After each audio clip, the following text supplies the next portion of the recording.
Out where the rivers run beneath the endless sky, with a pack on my back and dreams that never die, chasing shadows of gold in the mountains so steep, a heart full of fire, a promise I'll keep. We're digging for a fortune, let the adventure unfold. With a swing of our picks, we're striking it bold. Laughter in the air, we're wild and we're free, chasing all our dreams where the treasure will be.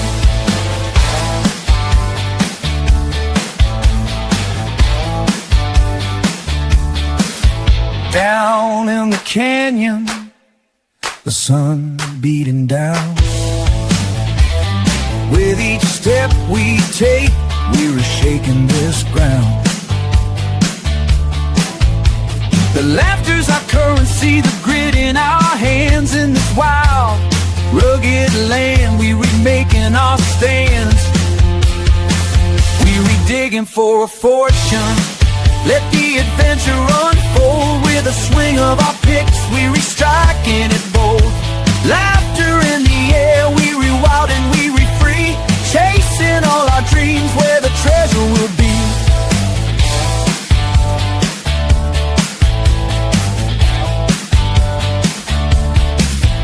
Hear that clink of the picks echoes through the night. With a spirit of gold, we're ready to fight. The thrill of the hunt with every heartbeat. No map to our dreams, but we'll never retreat. We're digging for a fortune, let the adventure unfold. With a swing of our picks, we're striking it bold. Laughter in the air, we're wild and we're free, chasing all our dreams where the treasure will be.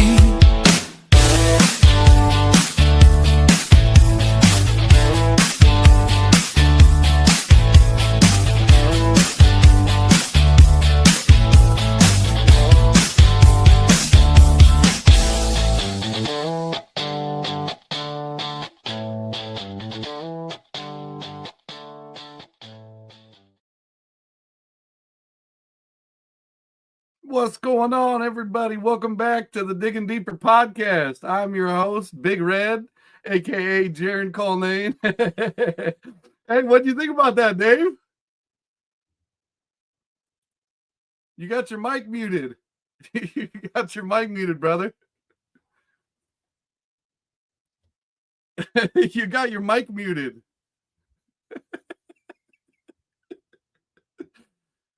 You got your, hey, you have your mic muted. There it is. Oh, what? No? Yeah, you had your mic muted. I can hear you now. You can hear me now.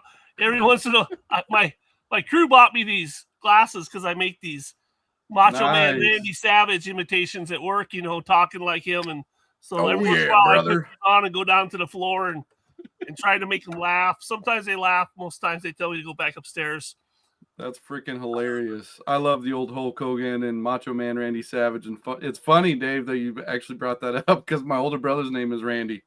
And so he used to do that whole impression, and I did Hulk Hogan. Of course, he'd whoop my ass every single time we wrestled. But, yeah, it was fun stuff. But anyways, welcome back, everybody. It's been a long time coming. But we're actually back on the groove here. So we got Dave back in. So, Dave, man, how the hell have you been? It looks like you guys have been just jumping from planet to planet, heaps and bounds, man. What do you got going on in your neck of the woods, brother? I'm trying to figure out when I'm not going to have something going on, you know, and it's been a big stretch this year for me and my brother and in the business. You know, we went from, I think it was, okay, we had 2 full-time employees last year and 1 part-time employee. Now we got 6 full-time employees and a part-time employee. Jeez. It's just,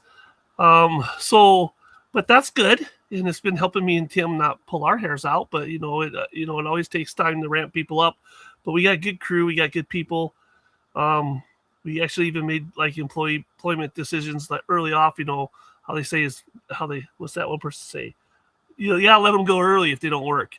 We actually had a guy come in, didn't work, let him go early, and we didn't suffer with it. So we've made some good employment decisions, and we got local people that are just, we got a good employment base in our area. Kind of like Spokane. You're in Spokane. We're in the Flathead. We got enough people where you don't have to suffer. There's places that it's hard to find employees. In we're living in Montana, so we got that notch up because we're more rural and people have a different attitude. But anyway, the guys over in I was going to say the guys over in metropolitan area, you have to deal with demographics, and it's hard. The guys in your neck of the woods are hardworking individuals who will really kick ass and take names. I mean, living in Spokane, I've been here 33 years, and it's a hit or a miss. You know what I mean? It's so big. I remember when you could tell Coeur d'Alene from all the little towns above it. Yeah. And now it's just there's no stop between Coeur d'Alene and Hayden and all that. And you go, and it's like, when does it stop and when does it start? We still got the stop and start between Whitefish and Columbia Falls and stuff like that. But anyways, forget talking about work. Here we are talking about work. Everybody's wondering, when are we going to talk about something like Dream Man or something? And we're sitting, me and you are talking about work. Okay. I get genuinely excited to hear how you're doing, just because when we first met versus where we're at now in life. Oh my gosh. It's crazy, man. Oh gosh. It's just back when we had time to go prospecting, Jaron. Yeah, seriously. Remember those yeah. days? It's like a lifetime I had far long ago. I remember when you hit me up to do that commercial. I'll never forget that. That was one of the most exciting feelings. Like, hey, man, we're going to be doing this commercial. We're going to be on the creek, yada, yada, yada. And we're sitting there trying to think, we're thinking to ourselves, this is going to look dumb. This is going to be dumb. And it turned out awesome. It did. It was just like, masterpiece. Wow. Yeah, it was fun. Yeah. It turned out to be an absolute masterpiece, and it was a ton of fun. We had a guy from that makes money just making when reels were first coming out about that time. And he'd just take pictures on beaches and sunsets, and he'd do all this and he was working for, before they called it Meta then. I don't remember what it was, Facebook. Oh, and it was, but that was still way before Meta. Content for them for fillers, so they would have stuff, and he was getting paid to go all around and make commercials and sunsets and little things and templates for people that make their stuff. And he saw our commercial, and he goes, man, I've seen a lot of organic commercials in my times. And he goes, but that one was out of the park. And it really was. I was sitting there thinking, wow, man, this guy's like seeking me out to give me a compliment about my commercial. And I was just like, I thought that was pretty fun. But it was one of those things. Lightning struck. Yeah. I don't know if we'll ever get to strike like that again. That'll be pretty hard. You might. I mean, the fact that you were able to use drones to get those extra shots that normally back in the day would take helicopters, and you were just and you were just like, yeah, we need those aerial footage. And that aerial footage, honestly, is what really tied it all together. Yeah. When you saw us running down the creek away from the initial scene, that was like full. Trying to run on that creek was like a death challenge because the rocks are slippery, and you're thinking, oh, we'll just run. Well, you especially can't run in the creek. It's like, what do you do, Especially with muck boots on. Like, it's one thing if you have some tennis shoes or barefoot, but muck boots. So behind the scenes, guys, I'm like, all right, Jaron, this is the shot. You got to do this. You got to get up and run. And he goes, I'll try. Get up and run. I'll try. And it took 5 tries, and then he fell and hurt himself. And he says, we either got it, Dave, or we don't, because I'm not going to kill myself for this shot. And I said, well, hopefully we got it. He said, run like somebody's going to kill you. And I'm like, all right, I'll give it a shot. But it was a good time. No, that was a ton of fun. We're survived Black Friday. Actually, yesterday, we finally got all of our Black Friday out the door. That's much good. We had Black Friday, emptied we had 2 weeks before Black Friday, we had an inventory meeting. But even before that, a month before, we had making sure we're ordering stuff. But in the week before inventory meeting, and we were good. We were spades, everything. And we're like, not a problem. And then we had to put stuff on pre-order because it's sold out. That's crazy. And we're like, how? That is absolutely insane. There's not that many people out there. And it was crazy. And so we got all our Black Friday out. So it was a great blessing. We had a great Black Friday. We had to of course, call all our suppliers and Zoom stuff in so that we could back bill, and all that stuff is supposed to show up tomorrow, but it's actually going to show up Saturday, but then we'll be good to go. But just the response. Yeah, the amount of promotion, amazing. The amount of promotion in a good way, like all of the advertisements that I've seen with what you guys got going on, it's not like cut and paste. Like, you guys really have a lot of thought into, like, the snow globes with the mats inside of it with the gold swirl. Dude, like, first off, nobody ever really gives you credit for those kind of small little tiny features. But at the end of the day, being able to perfect what you're selling in like, the product sells itself, right? But when you add those extra little things to really get people into that true holiday spirit or the true Black Friday shopping, like that in itself, I feel like sells a lot of it. You know what I mean? Because people are excited. I worry sometimes that people think we're over advertising. And the reason was because we hired this guy that loved our product, but he was an outside agency, and he was like, right away when my brother wanted to hire him, I said, we can't afford this guy. Tim goes, we got to try him. I go, okay, we'll try him, but I'll probably pull the plug. And Tim goes, we got to try him. He's a great guy. And he was awesome. And yep, he was too expensive. And his ad stuff was like what you're saying. Even though he did all like the weird internet stuff behind the scenes so people could see us, the ad stuff was pretty flat. Yeah. And then his boy is watching us, and he's got a book business, and he's a physical therapist. He goes to people's houses and helps with sport injuries. He kind of like used to run a lot of marathons and stuff when he was younger. So he's always on the move. Right. And he got tired of going to everybody's houses and having to make like hour-long trips to go to these rich people's houses. I'm not saying there's anything wrong with rich person, sorry. But I mean, these guys' houses that are people that are well off. Their houses, and his days were just so long. And he's got, a new kid at home, another one on the way, and he's watching what we're doing. And he came to us and said, I can do that for you guys in-house. And we're like, okay, we'll sit down and watch with us and learn what you can. And we'll do a case study, meaning copy and steal everything, meaning like doing something that understand how the industry works. We're not taking anybody's proprietary information. Well, yeah. I mean, understand how it works. R&D. Learn from this guy. Yeah, R&D. And Nate hit the ground running. And so he's here every day, all day, meaning all day, every day. If he isn't here, you get these little like super professional notifications. I'm working out of office today. Little thing comes in on your phone. Give me a call if you need anything, or let me know this is what I'm working on. The kid is just like, he's a phenom, and he sits next to me and he does all this marketing stuff. And him and Tim mostly do a lot of the marketing. They drag me in every once in a while, but him and Tim kind of really know what's going on with the marketing and the sales. I hate to say it. I hate sales. Because I just feel like I don't want to be the one telling me how much less money I'm going to make. Sales. I'm just teasing. So I just let them do it. Because they're all about sales. They get excited about it. I don't want to be the wet blanket. So they take care of it. And some of the ads, every once in a while, I'm at home and I see an ad and I text Nate late at night and I go, I just saw your ad. That was really cool. I'll be working on that one. And I'm like going, this kid is making us like Super Bowl freaking, halftime show stuff going on. And I worry sometimes that's too much, but all I keep sitting there thinking is he's having fun. He costs way less. Nate can't hear this. Nate can't watch this video if he is. Costs us way less than the other guy does. And our return on ad spends and all that kind of stuff behind the scene, we don't want to talk about that. He's doing a great job. Yeah, all of your guys' ads, like I said, a lot of, you have so many folks that purchase your products, Dave, and they say, yeah, the sluice is working great, or the mats, are working really good, or this high, but nobody really sees the inner workings of all of the ads in the, like, graphic designing is such a beast in itself. And when I jumped on your website today, I was like, yeah, you know what? I haven't been on Prospector's Dream for a while, so I'm going to jump on there. And you guys got the snow globes with the gold shimmer inside the snow globes with the mats. And I'm like, dude, that is like night and day difference from when I first met you on how the website looked then compared to how it looks now is a night and day difference. And I got to give you. Sometimes I like go to some sites like Cabela's, and I'm teasing. I'm making a joke here.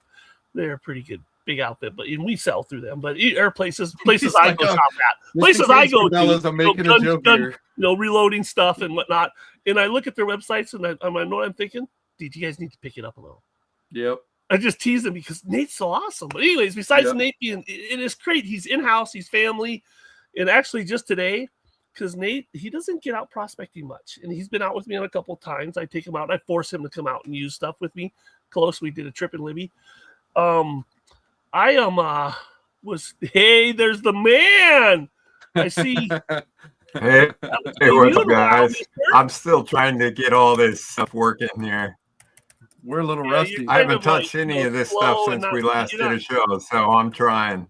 You're not spooled up. You ain't got the turbocharger on your motor turned on yet. Your belt isn't going, He's rusty.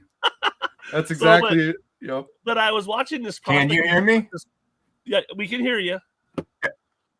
We were this young guy in cool. California prospecting, and I sent the email to Nate and I said, I need to send you to go prospecting with this kid because you're just like this guy, can climb over the mountain in 5 seconds.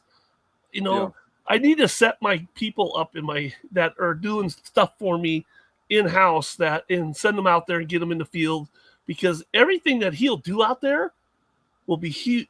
Help him understand the product more and pay huge dividends back. And even when I took him prospecting a couple times, I was like, I'm explaining stuff to him, and you could tell he's like, he appreciates it. He goes, man, now I understand. And so it helps him, with our website design and everything like that. Yep, that's cool stuff. You're the man. I haven't talked to you in a while. Yeah, like I said, man. I just, with 5 kids, it's just been a crazy whirlwind of ups, downs, lefts, rights, stepping back. I was pointing to this guy over here, Jaron.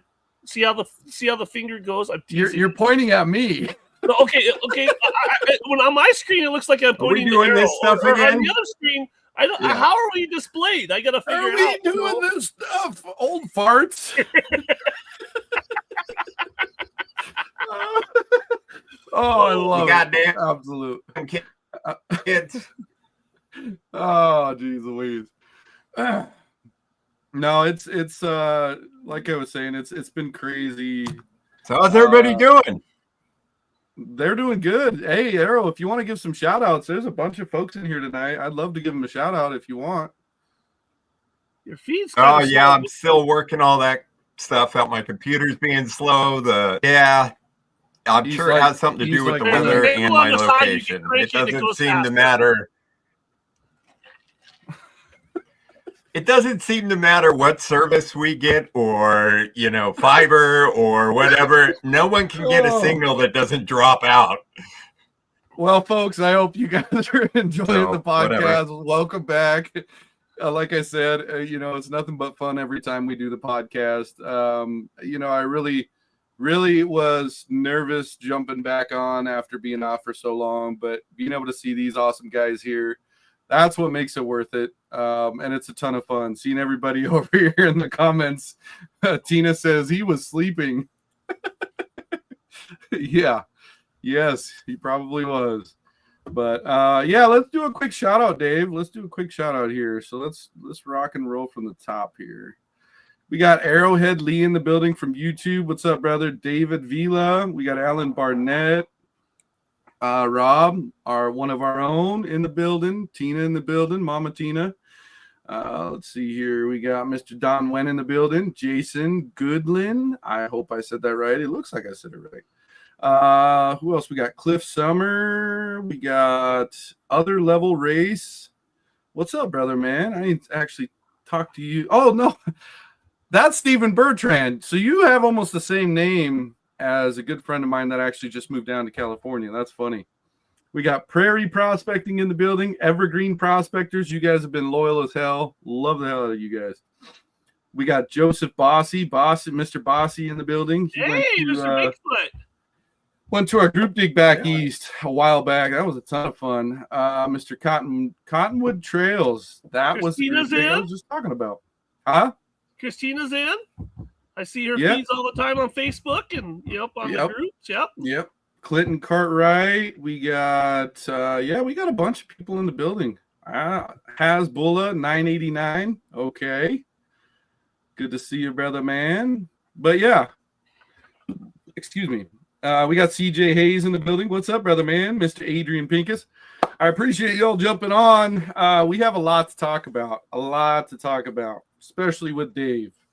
Dave has been jumping mounds and leaps and breaking boundaries and doing things that we only talked about him wanting to do many years ago. And now he's actually breaking ground and just creating this new frontier for actual facts, knowledge, and science behind the mat. So, so we got a lot to talk about, a lot of fun stuff. And then a little bit later in the podcast, we'll start talking about, we got the Christmas giveaway coming up. That's next week, next Thursday. We'll talk about that a little bit later on in the podcast. We have a bunch of fun stuff to talk about. Anyways, back to you, Mr. Dave, the man of the hour. So let's talk about this elephant in the room here, okay? Because you knew that I was going to talk about the elephant in the room. Juan Ibarra. How the hell did that remotely just start working itself out that's Bob Back. Bob Back is my minor buddy. He's the older guy that goes with me to the shows. Arrow, and of course you, Jaron, have met him. And Bob has been in mining up in Alaska, Yukon, everywhere these gold rush people do for 52 years. And Bob, I like telling the story, but I don't know if I tell it right. But if someone wants to correct me out there, they can. Bob was working at a mine up in the Yukon, and Juan's first mining job was working on that mine that season. And so Bob and Juan met. And so his first actual mine working job was working at a mine where Bob was at. Bob was running to clean up rooms and stuff like that. So they met each other and they became friends. And so they have that friendship. And then Bob, I hook up with him because he's trying to use my mats in commercial applications. And Bob knows, Dave, Turn and Freddie Dodge, and he knows a lot of these guys. He's worked with them. He's worked with them on projects, and they've worked on same places that these other guys have. And he was, before I even met him, was giving references to Raw or whatever the network is. Yeah, Raw TV. What network it is for that Bob that Raw TV Juan uses. I don't know for sure, but for mines, okay. Bob is in his later years, he couldn't mine as much, but he was consulting and helping people. So he was a consultant. So here in the lower 48 and around, he'd go places. He's even been to South America. People call him and he'd go to Arizona or something, and they'd help set up a wash plant or a crusher or something, jigs, whatever. And he'd show up, and a lot of times it's like the real life thing. They couldn't afford anything. And Bob would give their advice, and this is what you need to do. They couldn't afford it. And Bob would say, well, by the way, Raw's looking for places to come down and do shows for. And so he has given Raw these locations because these people in Raw's used them, and they've been on. So they have a good working relationship. It's just the business. To them, it's just mining. To us, it's gold, and it's amazing. And you look at it, it's like, I'm one of the guys.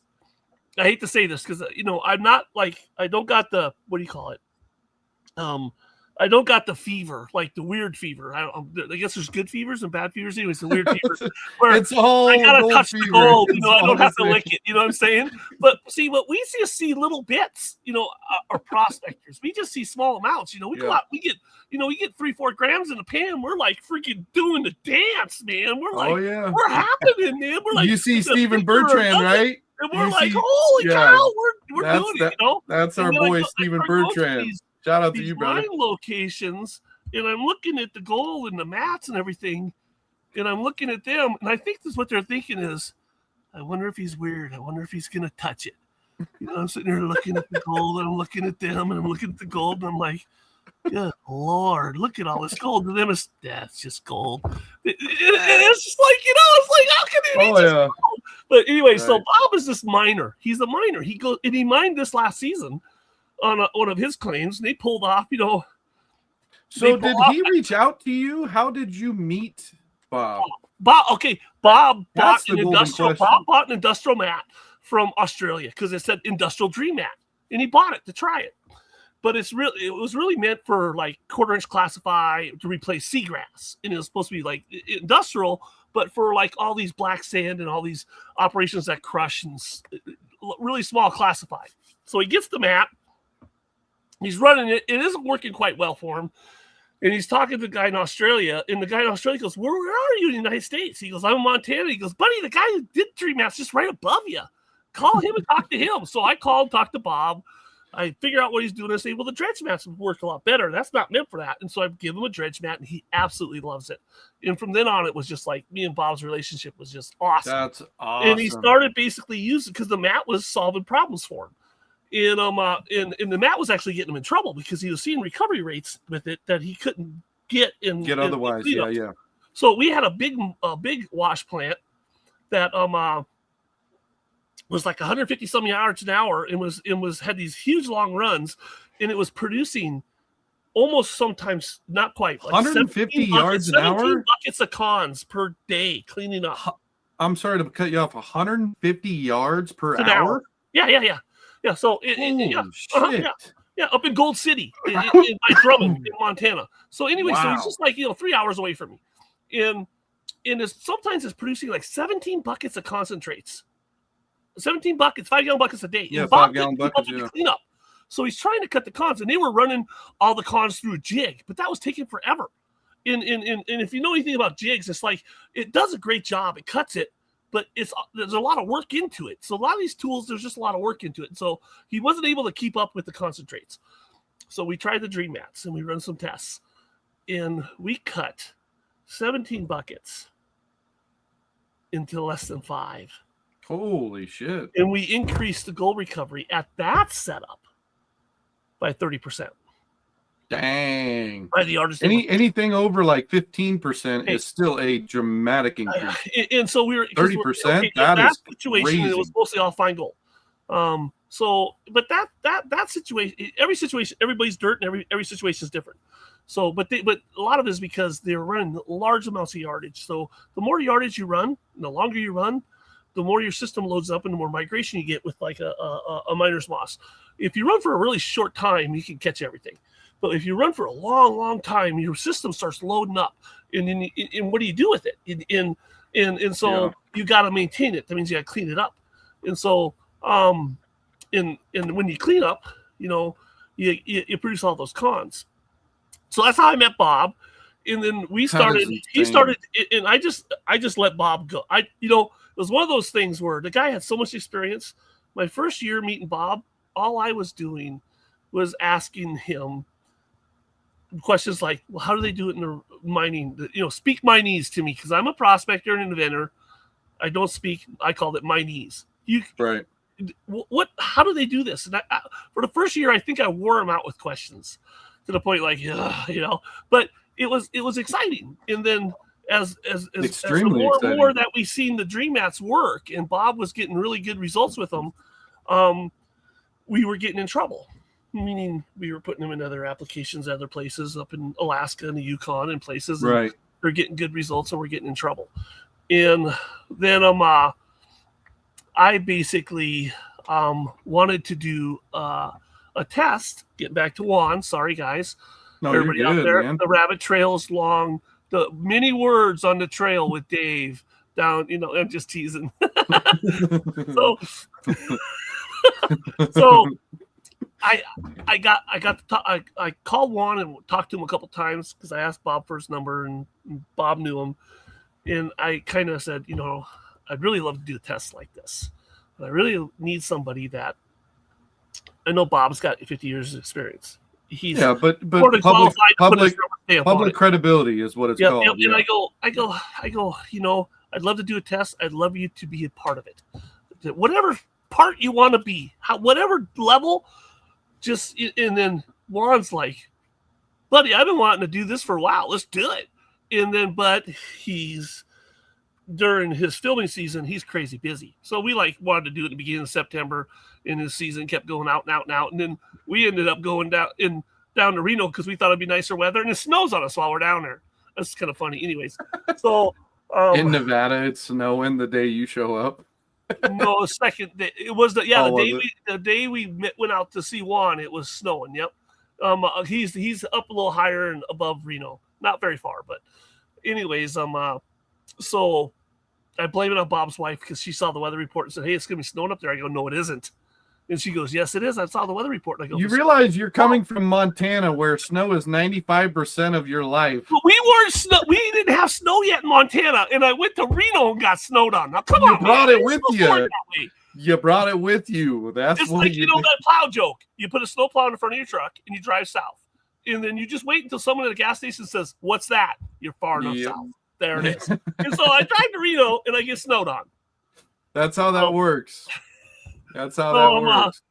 So anyways, so that's and so we set up this test, and we got a geological engineer out of Helena, and he does this. He qualifies equipment, works for some pretty big outfits. I really don't know how many. I got such a bad memory, so I can't remember. But he works for a lot of nice, there's a lot of gemstone stuff.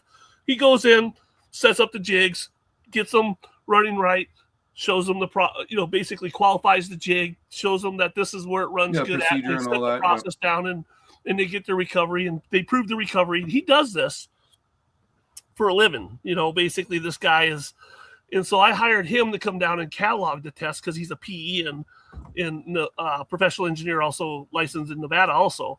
So we're hoping to get the test certified. All the certification means is the people that were there say this was a good test and this is what we saw. And that's all it means. It doesn't mean nothing fancy, but at least it just shows that, we in the test will basically have an outline, and it'll have some graphs and charts when it gets published, and it'll really let people in on what's all happened. We just showed bits and pieces. I brought my brother Tim down to film everything and be like suck up the camera with everything, and Juan said that was okay.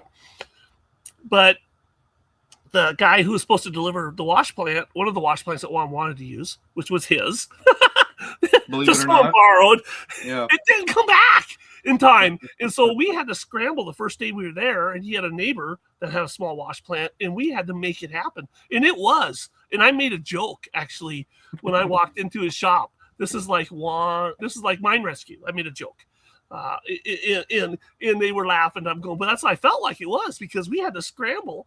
To figure out how to get a wash. Juan had his crew there that works for him in his shop, and buddy, he took care of business. I mean, it was like, all right, Dave, step aside. This is what I do. Okay. And not didn't say it like that, but just his attitude and just his demeanor. His demeanor. Yeah. It's like, if I was standing in the way, just like move out of the way. Okay, all right. Get out of the way. Let me do my thing. And then he's like, well, we gotta stop, guys, because my wife is bringing out this awesome lunch. And the guy not only took care of us, but he fed us like kings, and he took, and he's making sure he got pop coffee, and all this sort of stuff. And I'm telling you, man, this guy was awesome. Anyways, so we said it. Dave was a little kid in the candy store. I know he was. When he got there, he was. Though Juan was so great, I was stressed because I kind of felt we were behind the 8 ball, but we took care of it, and then we came up the next day, and then we started testing, and the testing started a little late, but we got into it because the first rig getting everything worked out. Ran the first test with his stuff, and it worked good, and we brought stuff down into the shop, went back home, and then did the next test. And because we were cleaning up, Bob was cleaning up the whole time, some of the first night and into the second day, and getting everything, and the engineer and him sitting down and weighing out the gold and the parts and where they came out of the sluice mats, and trying to map migration and stuff like this, every so many feet of the sluice mat, counting the targets and all this sort of stuff, all that kind of letting the engineer and Bob do their job. We got out pretty late the last night, but it was quite the process to actually have a controlled test, meaning, for everybody else that's out there now to kind of let you in on this geek part of it. A lot of the reasons why Juan wanted to do the test up at his place is because he said there's no gold in the ground. Well, there's probably a couple sparkles here and there. There's no gold in the ground. So that was good. So we brought all the material to the plant and had to introduce it at certain times and the equal times, so we had everything kind of set up. So it was a controlled test, meaning we brought in the material to put in the beginning, in the middle, and at the end. Yeah, to see where it would migrate, kind of how it rolled acted. in, in the middle, and the engineer did it and timed it. We timed the engineer. He was there to record everything: the water flow, the pitch, the flow rate, meaning like even the speed, the velocity through the box, everything, and also count the bucket loads and count the time and make sure everything was you can't. You'd have to be a robot to get. You'd have to be a robot to get any more perfect. So it's as close as it's gonna get. And so then we run the test and we do the cleanup, and there it was. And I wanted to run a lot of material, and that's what the air plant was gonna do. We were with the smaller plant. All we were doing is we just condensed it a little more, and it's all gonna be in the report. But it was a great test. The test was very good. We didn't feel we had any hiccups that were a showstopper or put us out of spec or anything, and we kind of felt that, it all went pretty good. And Juan built this awesome box and set stuff up, and it was a good time. And it's pretty crazy that I am at my work and I'm on my lunch break, and I open up my phone in my truck as I'm eating lunch, and I see something test with Juan Ibarra. And out of all the people that I actually have watched with Gold Rush, with Whitewater, with all of the Discovery Channel television shows and things like that, the mine rescue, them going out and actually helping real people like me or anybody else, help them achieve greater capture rates just by redesigning the way that they have things working. That's down to earth. That's the real bee's knees of things. You know what I mean? And so I've always had a respect for Juan and Freddie, and really what they were able to accomplish. When me and Tim walked away from this, we're like, how do we repay this guy? Really? Seriously. Yeah. Amazing. I completely agree. I mean, them guys really do 100% know their stuff. And that's so back to what I was saying, when I opened up my cell phone and I saw that, I was instantly hooked. I'm like, that is one of the most absolutely awesome things I've seen for 2025. I mean, with social media and everything else going on right now, with the price of gold, price of silver, I mean, all of what I've seen in 2025. Scrap gold. I couldn't handle it. Sorry, I'm weak. Well, it's been such highs and such lows, right, Dave? It was all stuff I just gave to my Bob to go send it off to refiner. It wasn't like gold, and I couldn't believe, when I had just a little over an ounce, and I'm sitting there thinking, man, I remember just a couple of years ago what an ounce was, and here I am. I'm getting. Oh, don't let me get started. Don't let me get started with the amount of silver that I had. I was running tight for Thanksgiving 2 years ago, and I'm like, you know what? I'm going to go sell a little bit of silver. It'll help me pay for the extra little items I need for Thanksgiving. You know how much I sold that silver for at spot price at the time? $23. Luckily, I didn't sell it all, but I sold enough to be pissed at myself for selling any of it. So trust me, I have multiple stories. I used to have, I don't know if you guys seen way back when I first started my lives, I had a 13.5 gram gold bar that I had smelted myself. And the purity test was between, I think it was like 16K up to like 20K or something like that. It was like hitting right in between that. And back then, when I first had JJ, I was like, you know what? I might as well just go scrap it. I need the cash. Imagine 14.5 grams of gold now versus what it was selling for then. What was it, like $60 a gram? It was like $64 and some change back then at the time I sold it.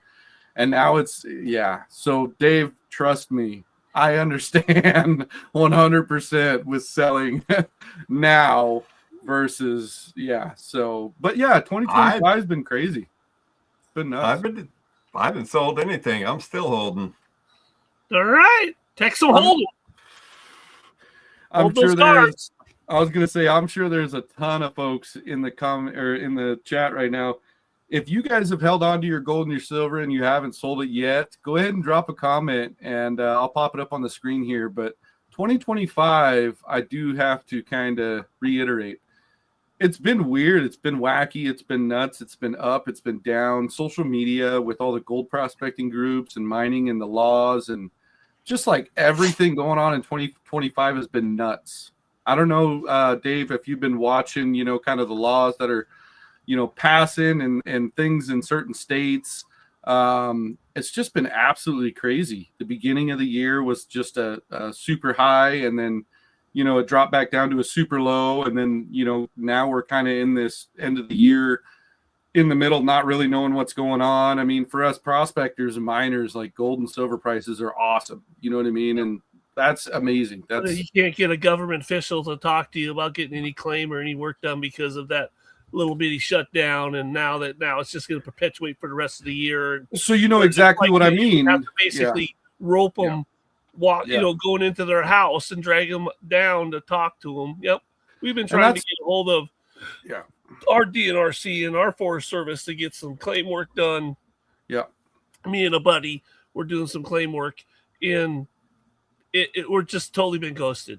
It's like, and that's what's crazy is like 3-4 years ago when we went over to Montana, we had zero issues. I mean, the water permit, I mean, everything was just so straightforward and so easy that it just was like a blink of an eye. Sign the dotted line, and there you go. And we had no issues. So to be able to hear that right now is crazy.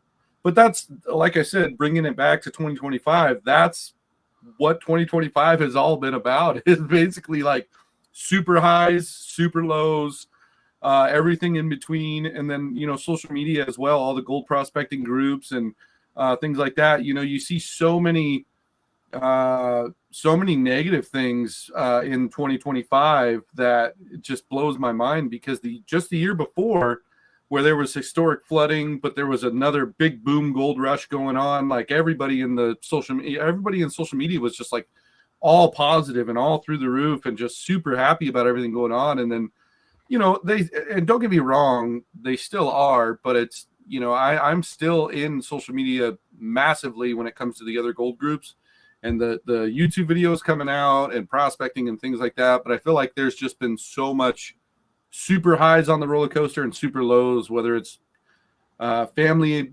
issues or it's Forest Service or it's just been a crazy year. Yep, I got teenagers. Enough said there, yeah, it's just been a crazy year for sure. So I mean, no, it's been pretty quiet up on the claims. We got up and did our work up at Blewett Pass, and we got cut out by the fire a little bit early, and now we're having these massive floods. Shaston up there is the highest I've ever seen it. I mean, it's crazy. I mean, right now Western Washington is underwater basically. 2 weeks ago, we went to a creek to go walk across it to find some claim markers, and it was higher than flood stage in the spring, and this was more than 2 weeks ago. And now in that area, bridges are being taken out in the Libby area where we were at with the film. Are you serious? So bridges are going out. Oh yeah, and I thought it was just like Washington having the problems, and yet we're having them too. Wow. Because I saw this whole last week Snoqualmie, this whole thing about Snoqualmie ramping up, and I kept telling myself, I've been through that pass many times. There's just going to be a lot of water there. We've got multiple towns that have been evacuated. Yeah, that's nuts. I got a question from our good buddy here, Dave and Arrow. How will the flooding in Washington affect our next season? Arrow, you want to go ahead and answer that for him? Well, flood, big water, that means big rocks are moving. That means heavy stuff's moving, which means gold's moving. Really, it's just about what it's going to look like when we get there, especially up on Blewett Pass. We had a big fire this year, and it went. I don't know if some of you saw, some Canadian firefighters came down and were helping out, and they saw that we have a grave up on one of the bedrock claims that we maintain, or the club maintains. Nice white fence and stuff like that. And they, when they saw that, they protected it. They took down the fence and fought off an area around it. And then when the fire was out, they went and put the fence back and took a picture. And we sent them cards and stuff like that. It was pretty cool. Big gold, it could You go know, both but- ways. It's kind of like saying, when big water moves, one or two things are going to happen. Either you're going to bury it under a ton of overburden, or it's going to strip it clean. There's only two things that can happen. Yeah. Either you're gonna expose it or you're gonna bury it. One of the two. It just depends on how it pushes through. Yeah. Well, we're different up creeks there, and the things like bedrock's that. shallow, so I'm sure Well, we got a lot of canyon it'll that blow is- over, we got but a canyon at a claim, and everything's kind of like what you guys got. The bedrock shallow and stuff, in this big log jam. They called it a beaver dam, but it was just a log jam, like miles up the creek, busted loose. And all this material came down, stacked in front of this canyon, where you're standing on 12 foot, 13 foot of just overburden. And the canyon used to be like 30 foot deep, and you could walk through it and barely get up to your crotch. In this canyon is like a football field long, but it's like at the most 20 yards wide, but it's just filled with overburden. And it's going to take years to blow all that out. But so it just depends, because sometimes, if you don't have a crazy event, stack up a bunch of stuff. Like sometimes you can have a big landslide come in because of the fires, and it fill it up. Confederate Gulch in Montana is the biggest famous gold rush in Montana. That's our Montana gold rush. Like the 49ers had theirs, but Confederate Gulch was ours. Doc Holliday and all those people were up at Silver City. Oh yeah, that was up in huge. Confederate Gulch. And first time I went up Confederate Gulch years ago hunting, I didn't know it was a gold area because I was a kid, but I went up there with Bob, and they're mining up there, and I'm looking at the creek and going, man, that creek looks really good. He goes, there ain't no gold there. I'm like, what do you mean there's no gold there? There's got to be gold there. He goes, dude, that creek, where the gold was when they were doing it, he goes, is like 30, 40 feet underneath all that overburden. And I'm looking at trees, and I'm going, look at the trees. He goes, in Holy the shit. 80s, they had the fires, and this all filled up. He goes, it's going to take thousands of years before that gold's back again. And you start to realize, and you look at things like a miner does, or a geologist, and I'm neither. I'm a prospector and inventor, but I'm looking at this stuff, and I'm going, these guys know their stuff, man. And you start listening to them and figure out what's going on, and there's a lot to reading the ground and understanding what's going on. And it's crazy that how Mother Nature can strip a creek bed or fill it up faster than we can imagine, And but usually a lot of people are excited when the water is moving fast, because they're for good reasons. Usually, Oh yeah. Well, we got a few more questions here for everybody watching. If you guys have any questions for Dave or for Errol or even myself, drop some comments in real quick. We'll go ahead and do some Q&A. I myself have a couple more juicy questions for Dave, but before I get to those juicy questions, we'll do it all. There you go. I've learned this after about 30 episodes. I've learned the this other way. direction, huh? Yes, I figured it out. You're almost unfrozen, Arrow. You're starting to move at almost a real speed. You're kind of glitching, though. He really is, though. He is actually starting to get better. Yeah, that is hilarious. One of the comments here is from Cliff Summer. I met one of your teams in Ohio, Dave. Mr. Yes, Cliff you Summer did. off of Facebook. My teenager, yes, he ran wild there at Gold Rush days and didn't get in any trouble, I hope. At least at this point, I don't know about it yet, but he seemed to be a good kid at that outing. And there were people saying he was a good kid, so it was surprising. He looks up to you, that's for sure. He looks up to you. Let's He's a see good here. Mark Forbush, man, Allen, wet and soggy here. One town is underwater up by the border. Sumas, holy crap. Yep. That is insane. Jeez Louise. Let's see here. We got a few others. Christina's got a good question. Look at that one. She wants me to be honest.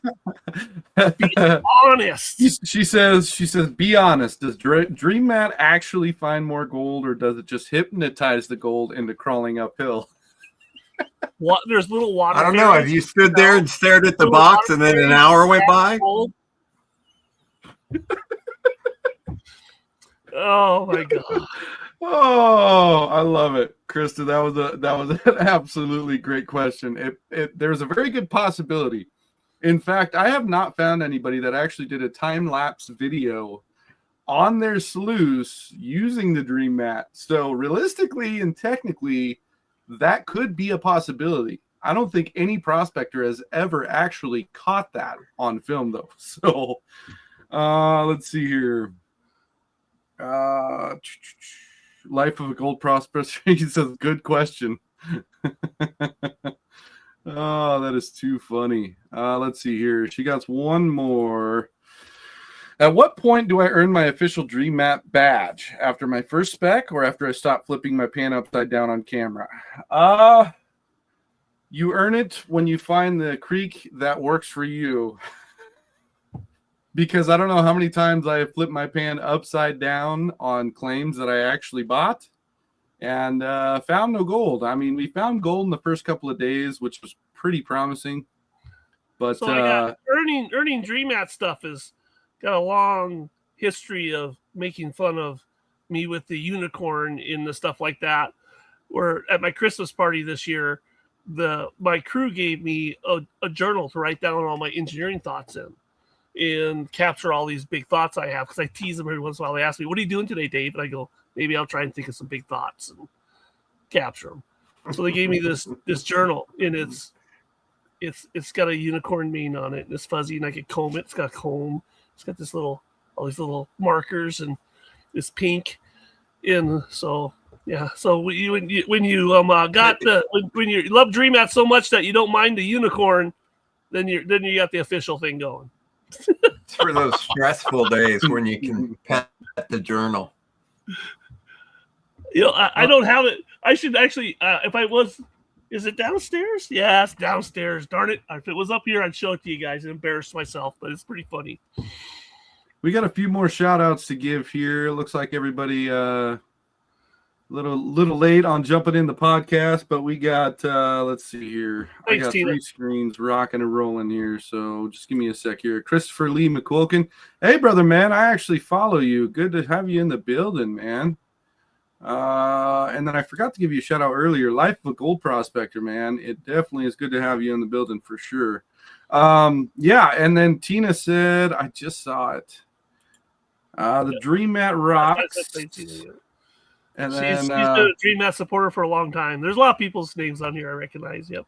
oh yeah, they're good folks, man. I mean, if you got a product that works, that's literally all that matters. That's the reality. We got coffee cups. We got gear now. In our, Oh, she says coffee cup shirts, stuff like Hold that. on. You can buy them in Dream Mat. Yep. she said post the coffee cup. Oh, you're gonna kill me with that one. I'm gonna do it right now You just got a because different one? Did you get a crazy cup? No, your cup, you dork. Okay, the one that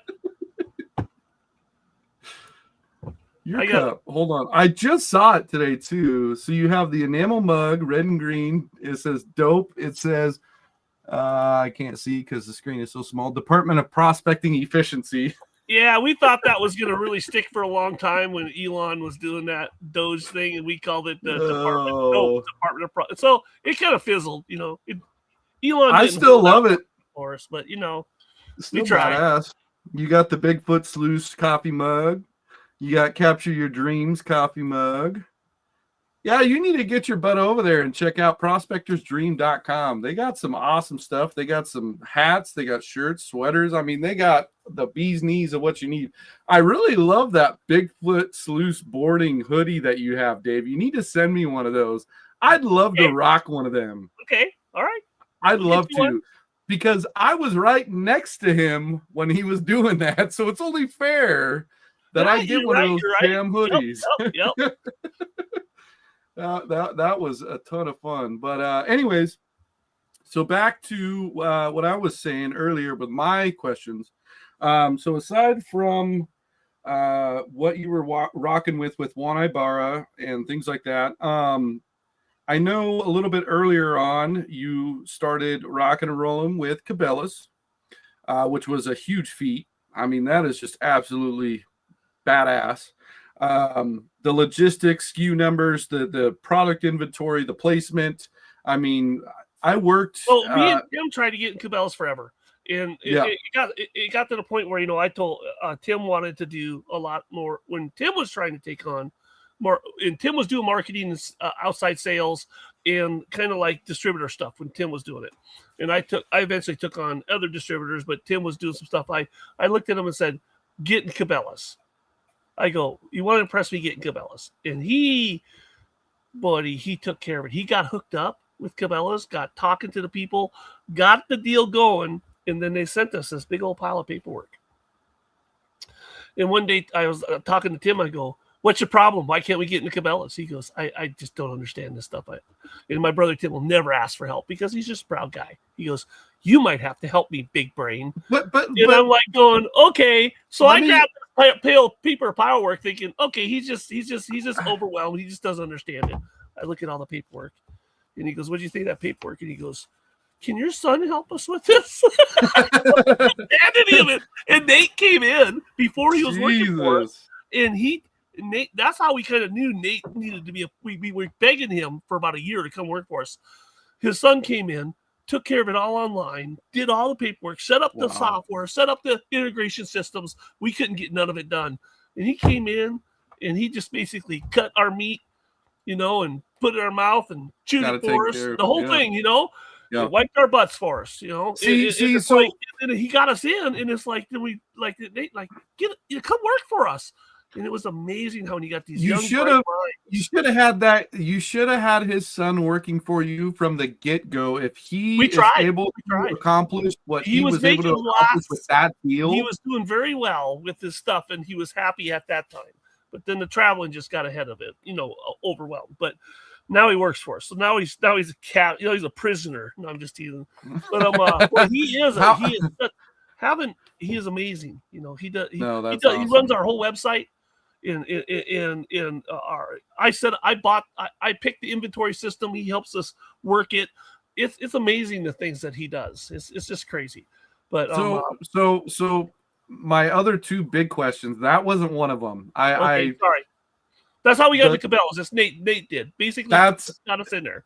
And I was curious. Yeah, I was curious with the Cabela's because once I saw that going rock and rolling, it blew my mind. It was like reading government paperwork that you knew nothing about. It was so complicated. Well, and the crazy thing is, that kind of work. Well, the crazy thing is too is when someone goes into a store, when you go into a Cabela's, you go into a Walmart, you go into any store at all. 95% of people, and this is an actual case study, 95% of people don't even realize that everything that's at the front of the store has been pre-calculated and actually figured out to catch people's attention quicker. That's why you have your fruit in the back right, typically. That's why you have your food in the back right, typically. You have your merchandise in the back. All of it's pre-calculated. And now, so see, you can't sound smart with that beard. You don't just look, like that kind of like that techie guy. You're more redneck thing going on there. So I'm kind of wondering how this is working out.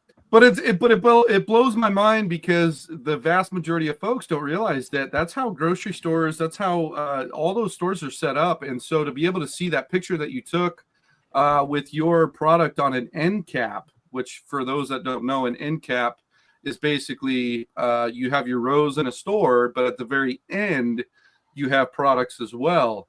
And to be able to see that you had your product on an end cap was actually pretty impressive because a lot of the times what happens is products get put right next to other products on a aisle. And so to be able to see that at that Cabela's that you have an end cap feature for your product primarily to stand out was extremely impressive.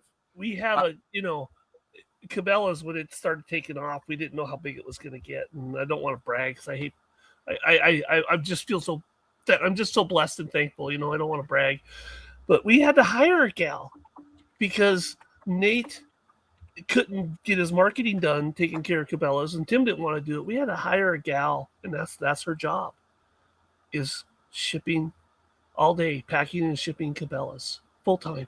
Oh yeah, I'd imagine. Oh my gosh, what a blessing! What a blessing! I'd imagine. It's just amazing. It melts my mind sometimes. If you would have told me I would be where I'm at 4 years ago when we were talking, Jaron, I would. Oh laugh. yeah. I'd laugh at your face. I'd laugh. Whatever, you're nuts. And I think a lot of it is because it's just good team. We got Nate, me, and Tim work hard. We show up to work every day. I know people think we don't because we're owners. We must be all screwed around, right? We're here. And that's the reality of it is if you have what's called a dream team, and I'm not even bullshitting you, if you have a dream team of people that genuinely believe in you, believe in the product, believe in everything about it, every bone in their body, that's considered a dream team, and you go extremely far. If Let's you talk have about sluices and stuff instead of my so that business. was so hold on. So that was one of my How questions. blessed I am. That was one of my questions, Good Mr. job. Dave. You should have, Errol, you should have took care of them. You should just get like on the side. You'll send them a Yo. little message that, hey, talk about, So Here, my number one. I'm gonna reach over. You grab and strangle. All right. Okay, is it this way or is it this way? Yeah, no, you had it right. Okay, you just screwed it up. Damn it. All right. Okay. Anyways, I tried. Yeah. I tried to be funny. yeah. I laugh at my jokes. There we go. There, that. That's the around the royal hold. Help me, folks. Help me, please.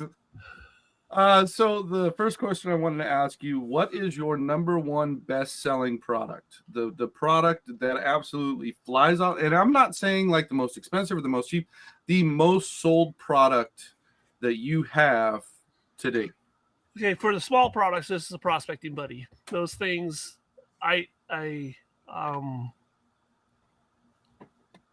there's just rows of them, rows and rows and rows of them, and I look at them, it's like, and then I catch them. I go down on the floor, and everything that was all rolled up is in boxes, and then the next day there's a whole set of rows of them again. It's just nuts. They just fly out the door because I think they fly out the door. This is why they fly out the door. And Tim, my brother, he uses these big words. He predicted it. He goes, this is way too fun. This product is way too fun. Everybody's going to love it. And it is. That product is just about fun. It's not serious. It's not weird. We don't have to hurt anybody's feelings. All we got to do is have fun. People like having fun, and it's affordable. Affordable fun. There it is. So that's why it sells. The bigger product is our 6x42 power sluices. Those things, having two 6x16 mats in a sluice with a power head on it, that when you're doing a cleanup or power sluicing, that you could just pull the mat out, boom, throw it in a pan and have a little bit of cons and see it happening, nothing stacked on top of each other. I don't even want to tell you how many of those. We have whole sections in the shop dedicated to pre-assembling and assembling so many of those a day and getting them on the racks. And assembly we line, always keep telling ourselves, we will fill up the rack, and there will be a day where we won't run shy, and we'll have some left over for tomorrow. Doesn't happen. And it's just like, I don't understand it because, I remember when we first started, you sell a few mats and you pay the bills and the wheel gets greased and you're excited that you didn't go broke that day. And now the problems are where the guys come to me and say, you ordered that stuff, right? It's coming in on time because we're almost out. And it's like, how can we be out? We just got that stuff in. And then we have computer software warning us, hey, better order this. We have the combo cards, all the business stuff, and it never fails. It seems like it's like a train. You can hear it. It's like, starts out slow. Now it's just like thing is just going down the track. And I want to say this, to be honest. Gold's up. Praise the Lord. Gold's up. So it's a great business. And I just hope that when gold goes down, that stuff don't drop off. Two things, but Dave's like, we just got to make sure our business. This is one thing that I'm proud of. This is my brother Tim. This is for Tim. This is his toot for Tim. We've done this out of pocket, and Tim is super ultra conservative, and he sees these things, and he's all like, we want to build our business so it can go up and down and survive, and he's awesome. He sees things that I don't see. In as a brother, also as a person, and as a previous business person, the guy seems to make all the right financial decisions. And his wife, she does accounting and stuff like that. She does our accounting for us. So, they're all about that. They make good decisions. So it's always great to have that team member. All right, more sluice stuff. Forget about business. Okay, so sluices sell. And then the big thing that is the best seller, I don't know if I really call it the big thing, is we just ship cube trays out of here like candy. It's amazing. I actually got to use one, so let me. And Mike makes a great product. and we get them from him. We stuff a dream mat in it, and it disappears. I And got to use one in Montana, and it blew my mind, honestly, because I was extremely hesitant because I had Casey, Arrow's good friend, and a good friend of mine actually build me a custom sluice and put the mats in. And I was using my own thing. I had my own setup. It worked extremely well. Had no issues with it. And then Fred Messimer, hit me up and it was like, yeah, you could tag along, man. We're going out to the claims in Montana, yada, yada, yada. He brings out, it's like a monstrous 5-stack gold cube with these mats in it. And he starts setting up his little pump and all that good stuff with a battery and all this. And I'm like, I was super hesitant on using the thing. I'm not going to lie. The most exciting thing I've seen with the cube, here's the Dave's, is mining again. Now I go up to Nome and I go meet Vernon from Gold Rush, and I meet Chris Kelly, and I meet Alex and Emily up there in the Bering Sea, and they're doing these cleanups. And so, but they're mining, so they got lots of gold. Yeah. So what they do is they got the top tray of the gold cube, they got the micromat on it. And they just scoop all this dirt on there, or the cleanup, 6-7 buckets, however many they get from their dredge. And they're just scooping the material on there, and they're just waiting for the mat to cheese out and turn totally yellow, because the gold is heavy and it pushes out all the black sands. And this mat turns yellow. They know they're passing stuff off. They take the mat, it's just sitting there on the top tray, and they actually have a little rock underneath it that's just stopping it from sliding down. And they pull the mat out, and there's a guy sitting next to him with a pan and a bucket. He'll flop into his pan, clean it out in the water, and they put it back in. They start running more material. And the guy next to him in the pan, like when we pan, what do? We got dirt and a little bit of gold. So we're doing all this swishy stuff and trying to get the gold to come to the top. He said swishy stuff. Okay, it's almost like, I want to say it, after watching these guys, I felt retarded. Sorry, I shouldn't have said that. That's a word that's going around on the internet nowadays because of some people, but I shouldn't have said it. I felt. Oh, you're good. You're good. Silly. We all wear a heart on I a grew up in the sleeve. 80s. I'm sorry, guys. All right. Anyways, so these guys, this guy grabs his pan and he just starts shaking it and kind of spinning it a little bit, like back and forth spin, and keeping it level and just shaking it. And I'm just watching him like, what the hell is he doing? You got a pan, show me your mojo. You guys have pan like ounces of gold. Come on. And he's just and I'm watching what he's doing, and all he's doing is trying to get the light dirt on one side of the pan to rise up, and the heavy dirt on the other side. Because the gold's so heavy, it's just caking down. Right. And all he's doing is pushing the light stuff up, and he takes his sucker bottle and he's sucking off the black stuff. Just a little bit of black stuff. But he's just trying to keep shaking that pan until the more black stuff comes off, and then he sets that pan down. And about that time, there's another flopping one coming to him, and that's how they're doing the cleanups. And I'm like going, oh my gosh, you guys are doing reverse pans. And he's all going, oh yeah, this is the way it's done. He goes, I got the shaker table in the shed. I don't even fire that up no more. And I got the center wave table over here, and I don't use that. He goes, we just do this because when you pack that mat out, it forces all the black sands out, and I got what I need right there. And then I go, well, what do you do with what's left over in the one camp? Well, they rerun it again. Vern does. They rerun it. Well, they did. Yeah, I'd imagine. For the first time on his boat, they reran it again.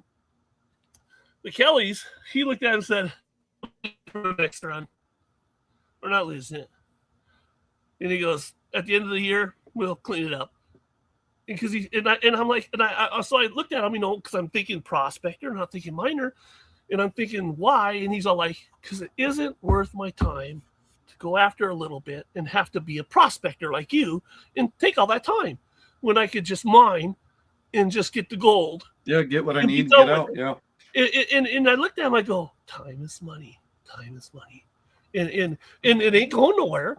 So when you're running that much material, time is money. Well, what the heck? And I was like, these guys are pretty dang smart.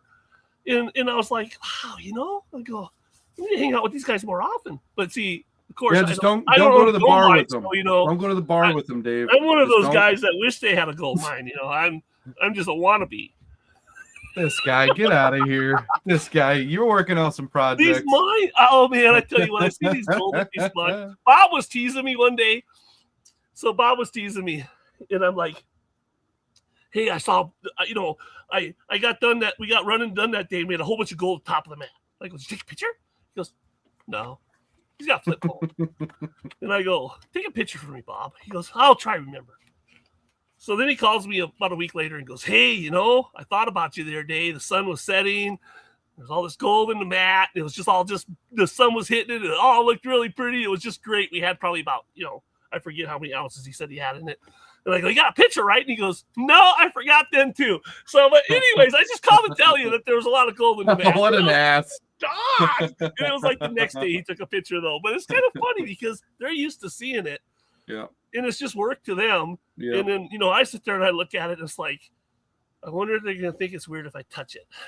The big amount. I got a few questions from the comment section here that actually is asking quite a bit about different placements and things like that. We'll start with Christopher. He says, I need to order dream mats for my 4-stack gold cube. Which ones do you guys recommend for the 4-stack cube? Christmas present to myself. I would do the micro second gen on top, and then I would do micro dredge, and then the mini on the bottom. I know a lot of people don't want to hear this. Sometimes we invent products that kind of set other products aside. The micro dredge is going to work just as good, or probably better than the Cape D mat. And the Cape D will work really good with sands, but when it gets a lot of gravels, it has some issues. But see, you know what the problem is? I'm the guy who invented it and designed the mat, and I think this style should work. And yet I got probably about 400 or 500 people. They absolutely love the Cape D and everything, and they think it's the best mat ever. So, it really is your dirt and what works for you, that whole saying. But if it was me, I would go with the second gen, 2 micro dredges, micro second gen, 2 micro dredges, and the mini on the bottom. Yep, that's how I would run. All right, we got another one here. Let's see. Jason says, and I don't know if this is too vague, but he says, next I want to put it in my high banker, but what would be best, both first and long tom? So first mat up top next to the crash box, and then long tom as far as how much down. What some people are high banking and they're really cutting the flow and they're super classifying and they're running just sand off it. I would run like the micro dredge and then like the or mini dredge in the dredge mat. Yeah. But if you're like high banking and you're putting a lot of water through it and you're classifying to like 3/8 or whatnot, dredge mat's going to get you there all day. Just run dredge mat through the whole thing. You're just going to, that's a lot of people. The dredge mat, just so everybody knows and hears it from the man, when we came out with the dredge mat, it was one of those things where we saw the accumulation of a lot of things that we've learned through the whole dream mat journey and applied to this mat. And even though it was on a bigger scale, which was the same scale as the regular vortex mat, and we're using it in the mining operations, these mining operations guys are catching sick fine golds. I mean, it's just like, it's amazing. And even in the dredges, they're catching this crazy fine gold. It requires a lot more water because those larger operations use water. So that's why we got the micro dredge in the mini dredge. Those mats, we're going to be coming out this spring with new combo mats that are going to have the second gen micro dredge, mini dredge will be the new combo mats. And also we're going to have beach mats that come out with the micro dredge and the mini dredge. In this micro dredge and the mini dredge, as far as sluicing fast in a stream or in a high banker and still catching fine sick gold, we're going to be we kind of led up to it this fall, and released some micro dredge stuff with the cleanup buddy to kind of just prime the pump, a little pump. It's a little toy, but this micro dredge pattern, we're hoping other people see what we see. That's what we're hoping. If other people see what we see, they're going to be happy. That's what we're hoping. And so in the community is the only judge of that, how they run it, what the report comes back, how they operate it. But we've had it out there for a year, and it started like when we first put it out there, people weren't quite running it right, the testers, and they're like, I don't know about this. And so we put a pause. And then now all of a sudden they rush back like right at the end going, oh, this thing is great, man. Oh my gosh, I've been trying this. Figured out how to run it right. Awesome. Yeah. And it's like, So we hope that you guys see what we see, in the product and you love it. Because we're not creating product for the sake of product. That's for sure. We're trying to, we want people to experience like someone said earlier in that comment, how good, be honest, Dave, how good is Dream Mat collection?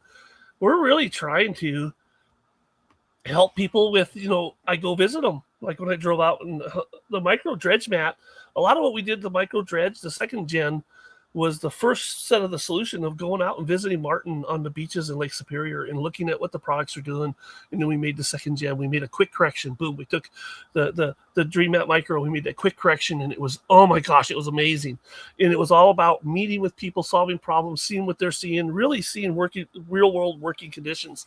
And then, but through that, the time, and I'm going to give him a lot of credit, Martin digs deep. His mind doesn't seem to want to stop.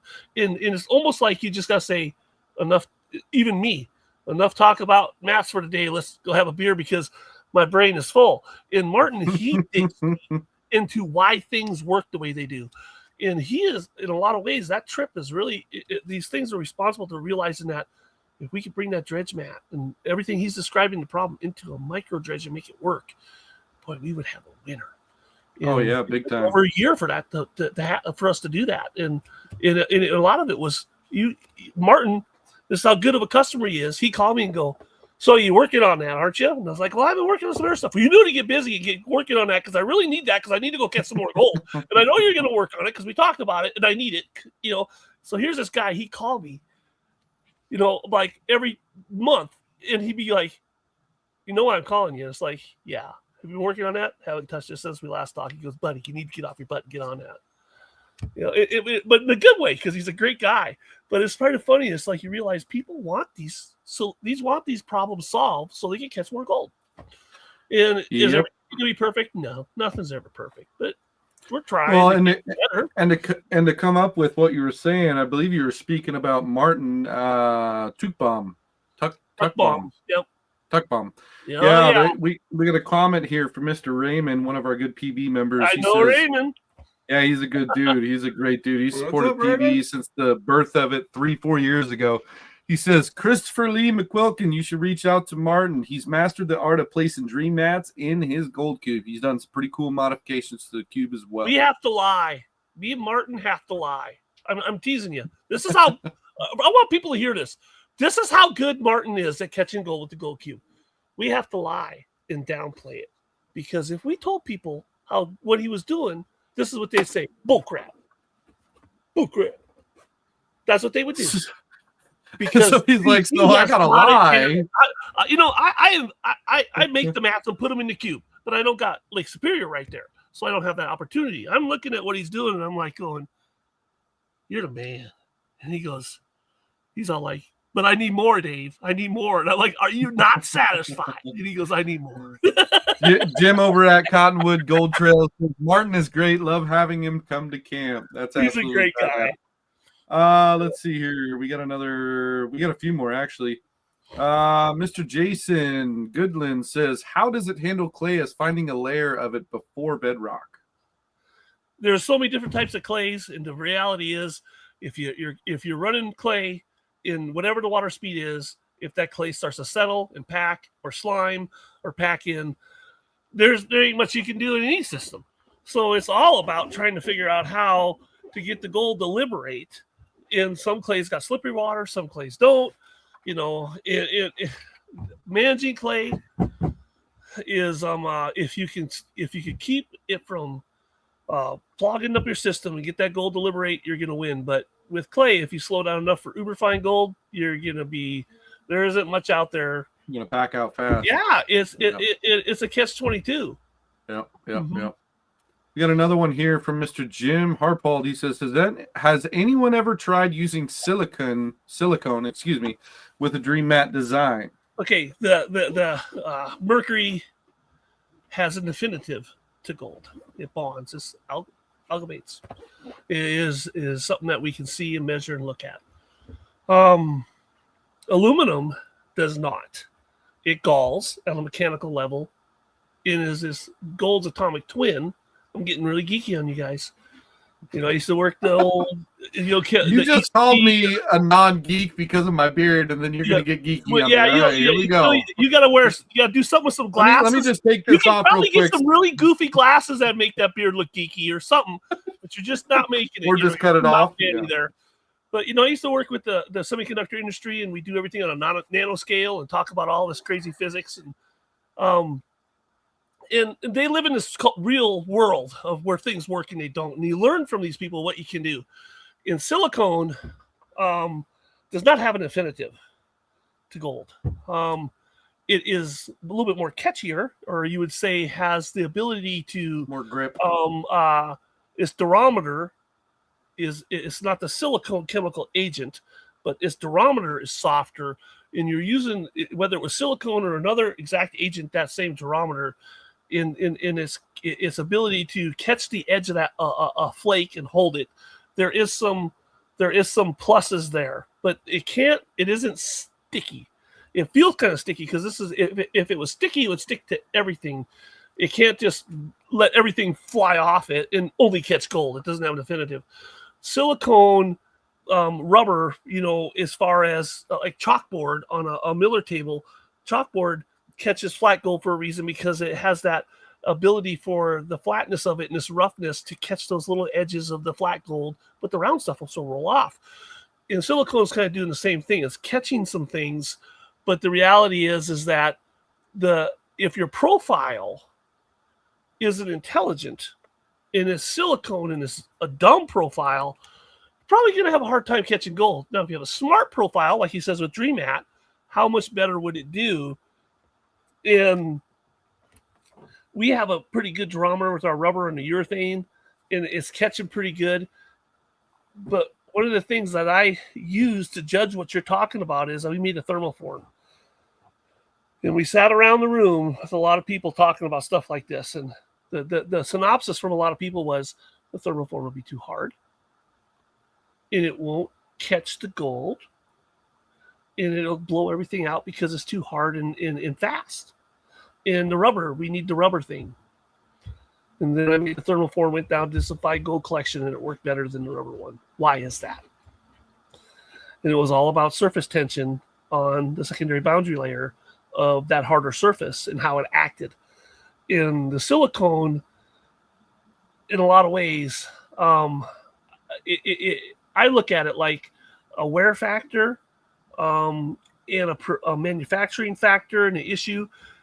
If I could produce a silicone mat for the same price as a urethane mat, I would put out one. But to produce a silicone mat would cost so much, and the benefit would be not enough for me to jump to it. And it isn't gonna in the fine gold collection.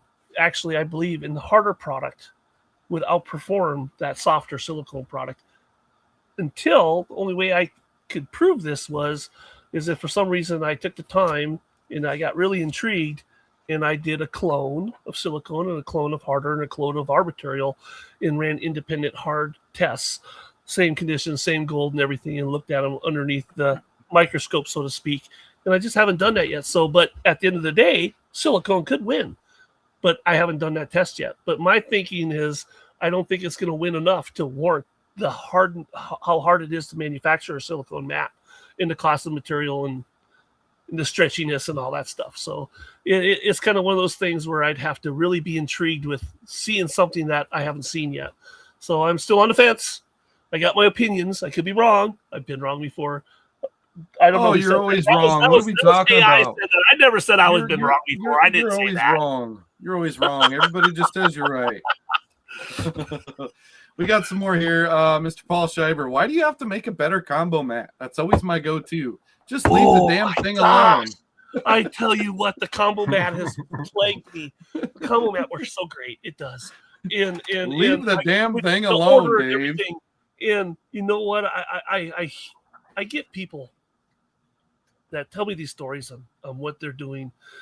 And what I really like about the combo mat, because it's got 3 different profiles, everybody's wondering, what kind of mat should I use? And if they're in a range of the combo, I always say the combo, because then they're going to know if a person, I'm not saying do this. Don't do this.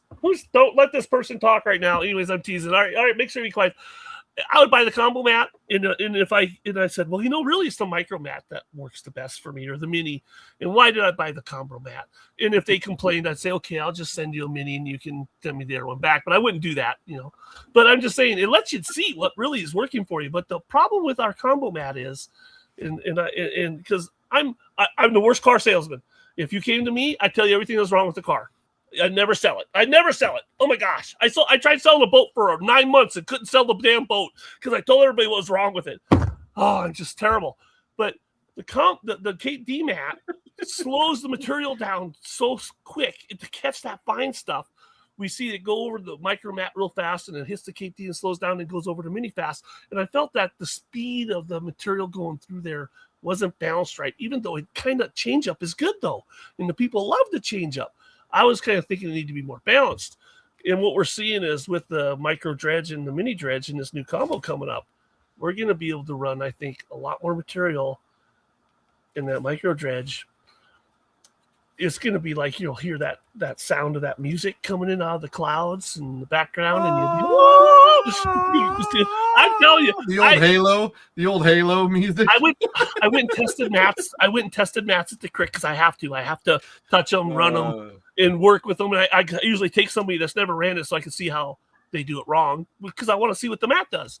And we're out testing mats this in the creek, and I was excited. And it's like, here I make the product. And I'm out there and I'm excited. They're like, you're excited. I'm like, oh man, this thing rocks, man. I'm like, it's so nice when it's just like, I hate to say it, but I've done it before. I've been mechanical designing and engineering most of my career. When you build something that doesn't work, it really sucks. And you start over. It sucks. And then also you get the chain of shame, and they make you wear it around your neck and remind you that you did it wrong. And even in carpentry, you guys know I go framing with my brothers, and so I'm the architect guy, and I'm doing the work, the plans. And I go out and help them, and I go out on the job site with them, and I go, "What can I do? Oh, you can do this." So I go over and I'm doing my thing, and I'm thinking they give you the play school hammer. I'm thinking I'm a stud. I'm out there doing the contracting work, but I used to build log homes, peel logs, run chainsaws. I could do it all. I'm doing all dolly. I'm teasing, but I'm out there swinging a hammer. And my brother Brian would come over to me about every 15 minutes just for fun. He'd look at me and goes, "You just look at me." And I go, "What?" And I'm looking like, "What? What?" And he goes, "You're doing it wrong." And he just walk off. He just did that just to mess with me. But you know what? I was doing it wrong. Because all these framers got all this knowledge and they know how to do it. Oh, geez. And I'm just, the only time that you learn something is when you do it, the application, and you get out there and you run the material, put the time on the crick, you put the time in the product. You can't work in a vacuum. You can't work behind a computer. You got to get out there in the field. You got to make time to test your product and work it and go out with work with others. That's why I love going to the LDMA outings, because I get all these people. They're like, "Come help me. It isn't working." Yeah. And I love doing that because I want to see, like, good Lord, what could it be? But I got to think, okay, keep an open mind. And then I see where it really works well, where it doesn't work well, where it's in between. And I got to be honest with these people, because you can't just give them a sales pitch. If it isn't working, it's got to work, and then so you got to figure out. Well, that's the crazy thing about you too, Dave, is you're a double-edged sword. On one side, you have a product that you want to make sure works as efficient as possible. And on the other side, you want to make sure that person is happy with how it's operating in their high banker or in their river sloughs. So on one side of the fence, we're still the only guys. 100% money back. That's what's crazy though, is you run this double-edged sword, and it's like, I can only imagine you being the R&D, the research and development, and the guy that wants to get out on the creek and see how it goes. You know what I mean? Being able to balance that and have like this neutral feeling on it, and pulling yourself back from being the owner. This year's been a stretch, and the only reason it's worked for us this year is those employees we talked about, because we can't carry that weight. Me and Tim can't carry that on our shoulders, so it's freed us up. But even in the frees up, it's freed us up And so what do we do with this freedom? Do we go out and do all the right things? No, we go out and get ourselves in more trouble. We go testing with Juan. We go to Africa, you know, and we go up to Canada. And now we're going to be doing all this more of this other stuff in these other countries. And we're getting ready to do some stuff down South America. And we go out and get in trouble. And now we're like, well, you know, it'd be just nicer if I could just see. The funny thing is, creek down the street, you know, the creek, drive an hour, go to the creek and enjoy my life. The funny thing is with prospectors, and miners, and I know every single one of you can agree to this. We get to a point in our life where we're like, okay, you know what? I'm pretty bored. Let's go ahead and throw this on our plate, this on our plate, this on our plate, this. And then we get to a point where our plate is so damn full where we're like, okay, well, now I don't really know what to do because we have so much on our plate. We're doing better this year with that. But I don't know. Still have those issues. You're right. I still got to go test 2 new products. In you consistently end of January are doing this thing. Yep. And I got all this stuff I'm behind on. Yep. But I've actually, I'm happy because I actually delivered on some promises this year, and not all of them on time, but some of them I have, and so that makes me feel good. As far as product.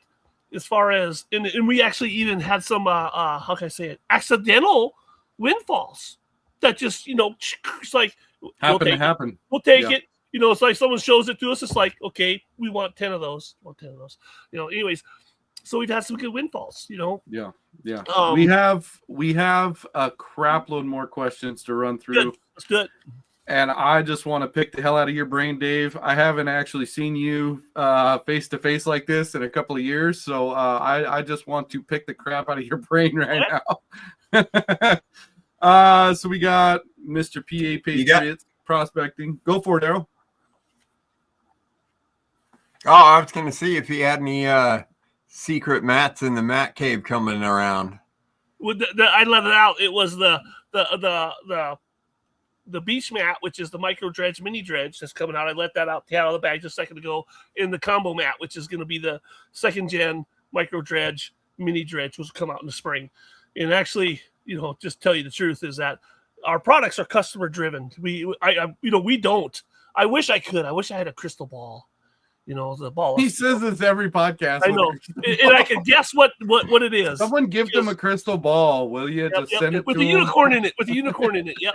So, but the customers are forcing us to do things. It's like they put our arms behind our back like we were kids. And they're like, do it. And I'm like, Uncle. We got the beach mats are coming out. And I didn't think they'd come out this spring. Well, why do you think they're coming out? Because we got a bunch of people in South America that want them, and they're buying them. And they're like, take my money or I'm going to be mad.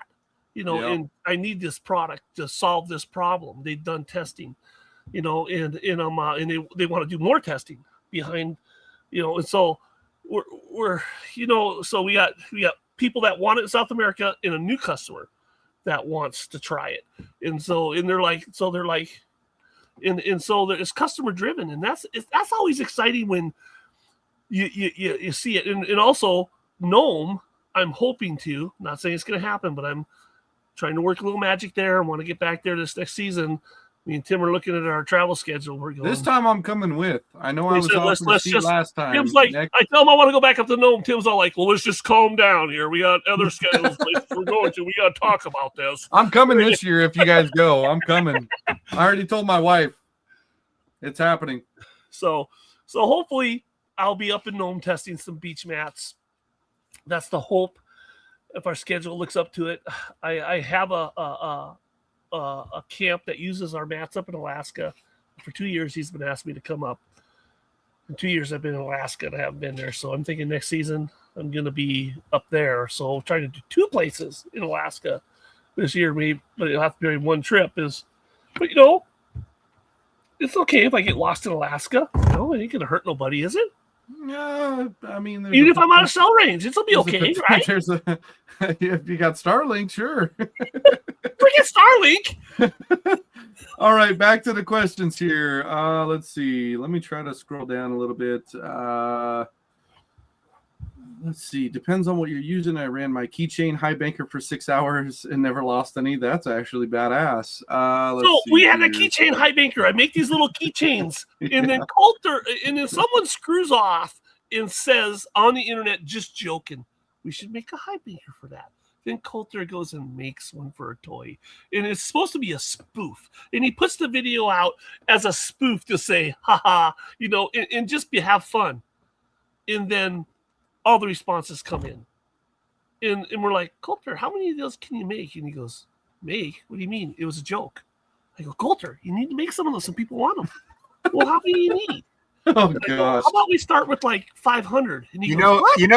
Like what? And then you know what? This is here's the Christmas story.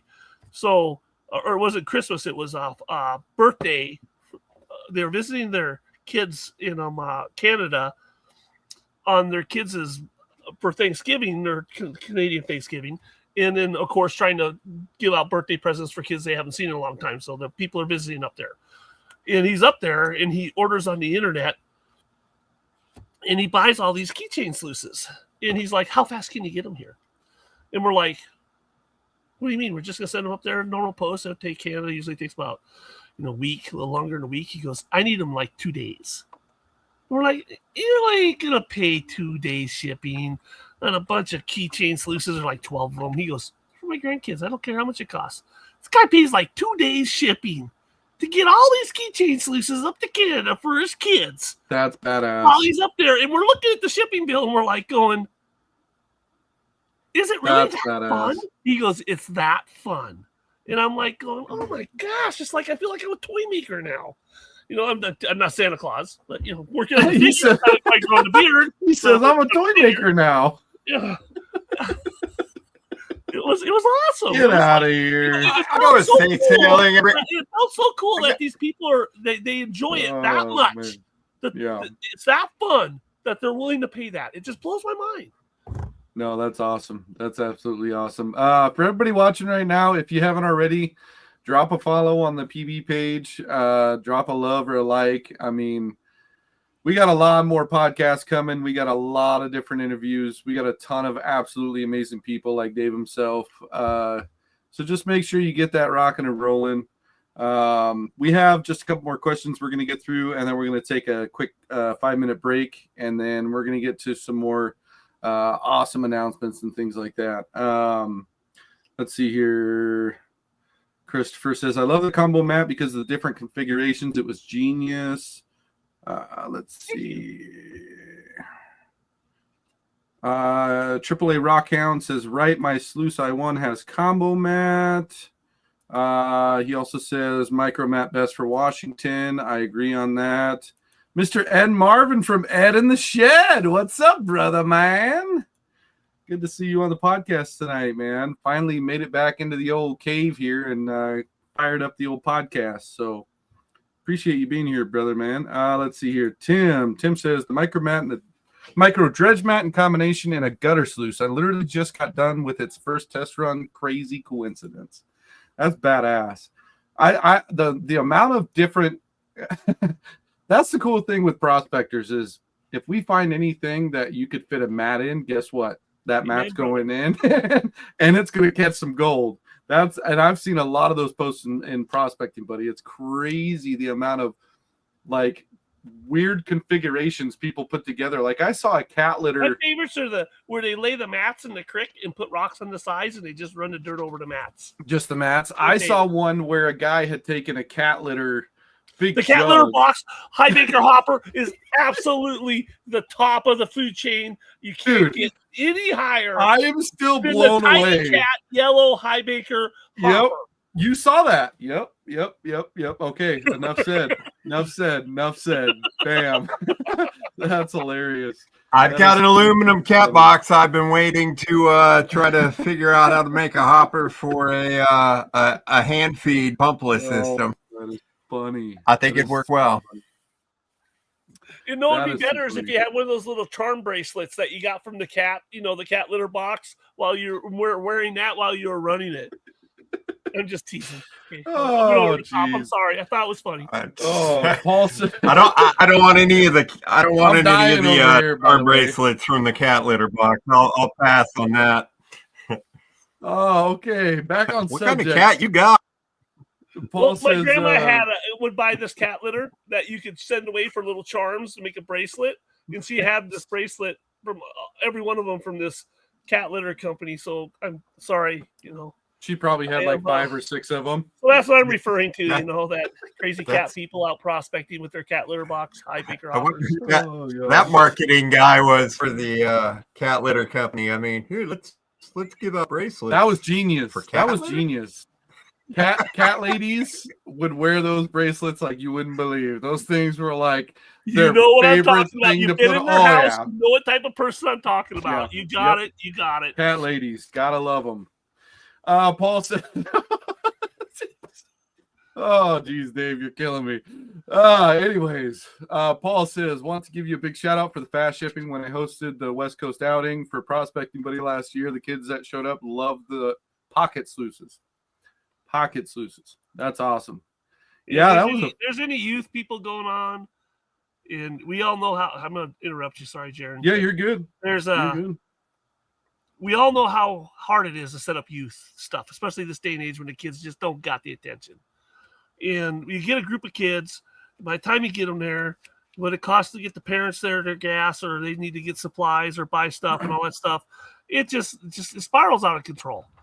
And you're out there and you're trying to do a group outing thing, and you guys need some pocket sluices or some venture sluices. We got seconds.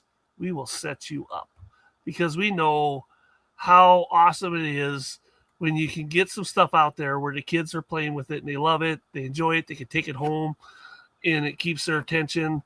The parents, people appreciate the people working with the kids. Appreciate it when they have something that the kids can have fun with, and the parents love it too. Yep. Yeah, I mean, you guys have supported we did an event back east. We did a gem show. You guys have supported us with all of that, with those pockets. I was in the Scouts when I was younger, and I was also did some stuff with we had like a scouting group for our youth when I was younger, where we were helping with some other youth groups and stuff like that. And I was never like the person leading the events and stuff like that, but it's amazing how much work goes into them and how much gear they got to buy and all this stuff. And they feel bad when they're like, well, we got to send out this form to the parents, and they got to, every parent needs to pitch in like $10. And it's like the parents look at it, and they're always doing all this stuff. Just more money for more stuff to the kids. And if you can help cut that and get it to where they can get out, they can have fun, they can do stuff. And what's cool is then the kids, we call this the trap now. Now we're going to go to the evil side of it.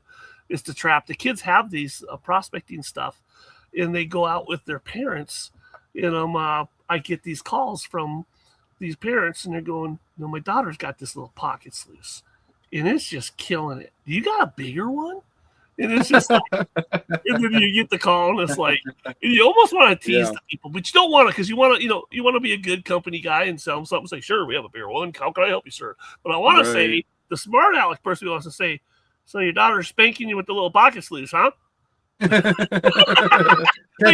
in your mouth. Because I'm one of those guys on the creek. When I go out with people, it's like my mouth gets me into trouble. I like having fun, and I think all my jokes are funny. Most people don't. But anyways, and we have a good time. And I got 3 older brothers, and so everything's a contest. Like getting out of the truck, going down to the creek, getting back up to the truck. Everything's a contest, And I live in that kind of mentality sometimes a little too much. But that's how I've learned to have fun. Is you kind of get people going, and it's pretty funny every once in a while you hook up with a group of people and you're out there and then they're trying to get one over on you, and they do, and it's a hoot. I'm telling you, that's my 13-year-old daughter every day of my life, Dave. Every day of my life. I'm a 33-year-old man. I've been through a lot, and my 13-year-old daughter, it's every day. How can I get one up on dad? Every day. Every day. It doesn't matter what it is, whether I put some bread in a toaster and she toasted the bread better than I toasted the bread. She will make it known to me, nobody else in the house, that she has better bread than me. Yep. Yeah, me and the boy, we have fun when we go out on our little adventures and we goof off and get pretty crazy. I enjoy it. But like I was saying, it's absolutely awesome that you're able to support the youth like that. I mean, with all of the stuff that PB in general has done in the last 4 years, the second any one of the PB guys like Rob, Tina, Don, myself, Arrow, we reach out to you, we're like, hey, Paul, we do, hey, is there any way? And you're no problem, boom, it's on the way. Like, and being able to do that as a company, you should pat yourself on the back for that. And I'm not even kind of buttering the toast. Like, I'm being honest. Like, if I had that opportunity to be able to, someone reach out to me and I'm like, hey, you know what? My product's going to be able to help them out in this kind of way and create bonding time between the kids and the parents. It's no fun if you do it alone. It's no fun if you do it alone. And it's no fun if you don't got no one to share it with. A lot of people say like, hey, Dave, you kind of get really excited about this. And I go, yeah, because you're here and I get to share it with you. Because what do I go home and talk to myself in the mirror? I go, our experiences in life, we get to share with people. And I'm at the age now where I'm starting to really understand and respect all my older generation. The ones that when I couldn't understand why they were grumpy, and we know why. It's because they're old and they got lots of stuff wrong with them, so it's hard to be happy. So, and now I'm starting to see them pass on. But my Uncle Dave, who passed away from cancer, who helped me with the Dream Mat, and all these are all these people that I've been lucky enough to have in our family that have worked in law enforcement and in the military, and then you don't realize how hard it was for them when I was a young buck in my 20s, for them to come out and pass it on to us, whether it be hunting or whatever it was, whatnot. And then now I'm getting to the age now where I respect and understand that, and so it's kind of like both ways. I've been able, when I was younger, when I was able-bodied and the kids didn't tear me up as much, I was able to go out there and help the kids. Now I'm to the point where I can pass some stuff off to them, but then now it's like the vets and first responders and people that, with disabilities, in understanding that. And I have had enough. I don't say this in a bad way, and I'm not saying this in a judgmental way either. I can see it, and I don't know where my life has taken me in my older days, but when you get a disability, it's financially, there's a hardship. When you're disabled, it is. And sometimes in those first responders and sometimes these police officers, they sacrifice a lot, and in their later years they're not quite what they used to be, because of stress and other things.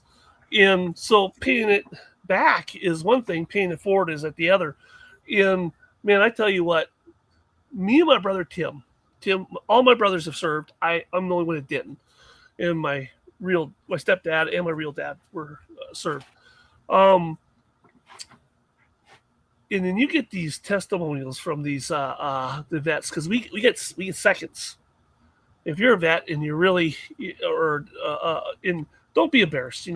If you're on a fixed income or something, we got seconds, and we usually hold on to them. And people call us and get a hold of us, or they'll email us and ask us, and we'll take care of you.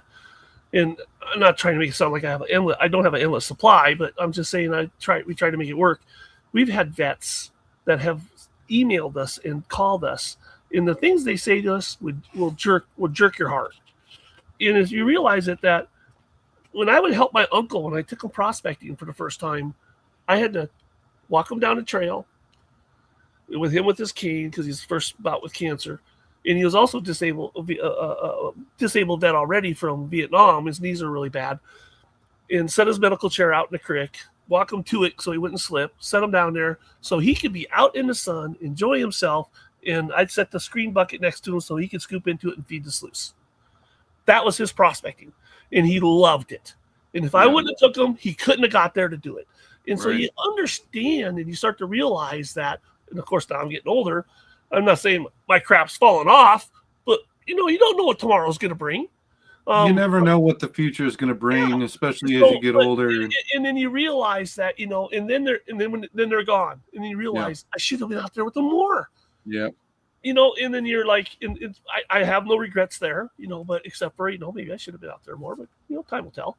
But when you realize that there are people out there that with a little bit of help the prospecting buddy, they can do it in their RV. They don't have to get out there. Someone can bring the dirt to them. You know, a lot of people say a lot of stuff we build are just toys. They're not for a serious prospector. It's like, yeah, whatever. When we made the prospecting buddy, I wanted it for one reason. Another person wanted it for another reason. Another person saw something else. Right. So we had three people seeing three different things. One over here was, hey, we're going to reach the kids.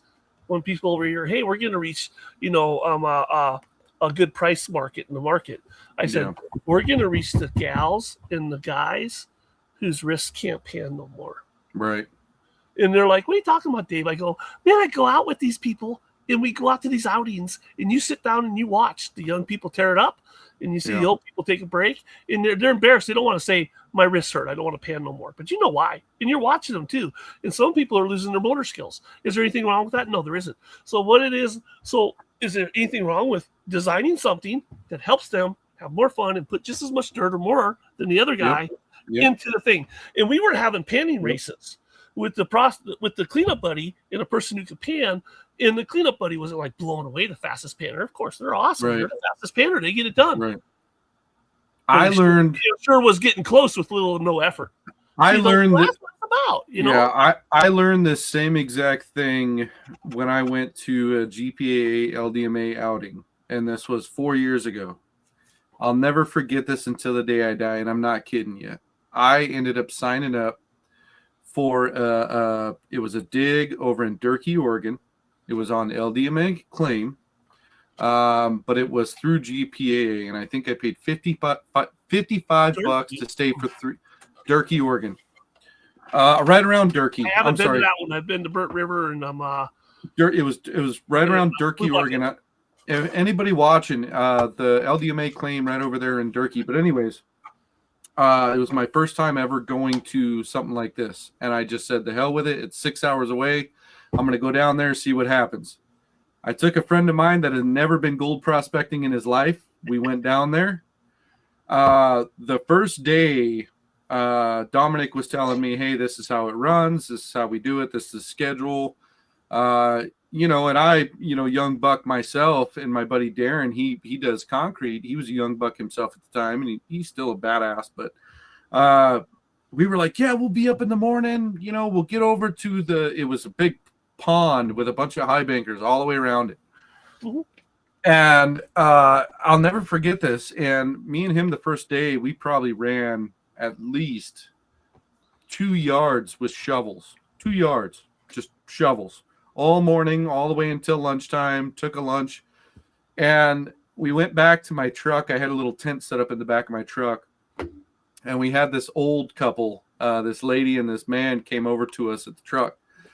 And the guy was like, he basically was telling me, he's like, hey, you know, you don't have to work that hard. We all work as a team collectively. You know, at the end of the day, it'll all be taken care of, you know, Dominic and the gold, you know, portions passed out and all this stuff. And I was like, okay, yeah, no worries. Yeah, I won't work as hard the second day. So the second day we didn't work as hard. We kind of were, you know, bullshitting, putting shovels in the high banker, you know. And that night, we were sitting there at the tent and we were drinking a few beers, and the old man came back over to us and he goes, well, don't mind what my wife said. If you can get a lot more done tomorrow, we'll probably get more gold at the end. And so I got to thinking, I'm like, okay, you know, it's kind of, this is my first time. I've never, so anyway, so the third day comes around and we go back out there to the pond where all the high bankers are and stuff. And his wife comes up to us and she goes, well, I just want to let you guys know that we're over there scrubbing rocks to make sure all the fine gold gets off of it. So if you could just run a little bit more dirt, that would be great. And so what that honestly made me realize is every single person in that whole entire process, whether old or young, was enjoying themselves and genuinely doing anything and everything they could. Interesting. Yep, because everybody's all place. Yep. Yeah, they all, you know, Dominic had brushes for rocks, you know, with a tub for them, you know, so just to be able to see that as a young version of myself back then was like, it's amazing that these old timers care to drive 4 hours, 3 hours, 2 hours away from wherever they live to come out here on this campsite and just do this and be happy doing that. You know, it's one thing to run a high banker, it's one thing to run a river sluice, but to take time out of your entire life, being retired or not being retired, to come to a place where you get a brush and a tub of water and you get past rocks to scrub to get the gold off, and you're happy, like you're enjoying yourself with your other half. That right there in itself is what showed me a whole different aspect to the gold prospecting world, the gold mining world, just people in general aside. Like, it just showed me a whole different love for what we all do. You know what I mean? And I'll never forget that. I took a couple of pictures with them. I still have them on my old phone. I'll never forget that. That touched my heart like crazy. The fact that the husband took his time out to walk over to our little tent and, well, is there any way you could kind of dig a little bit more tomorrow? We might get more gold. You know, it was an exciting thing. It was absolutely exciting. Yeah, So, if we could only harness all the teenagers' energy and make them do all the work, and so we can sit back and enjoy it, would be awesome. But that's a hard thing to do.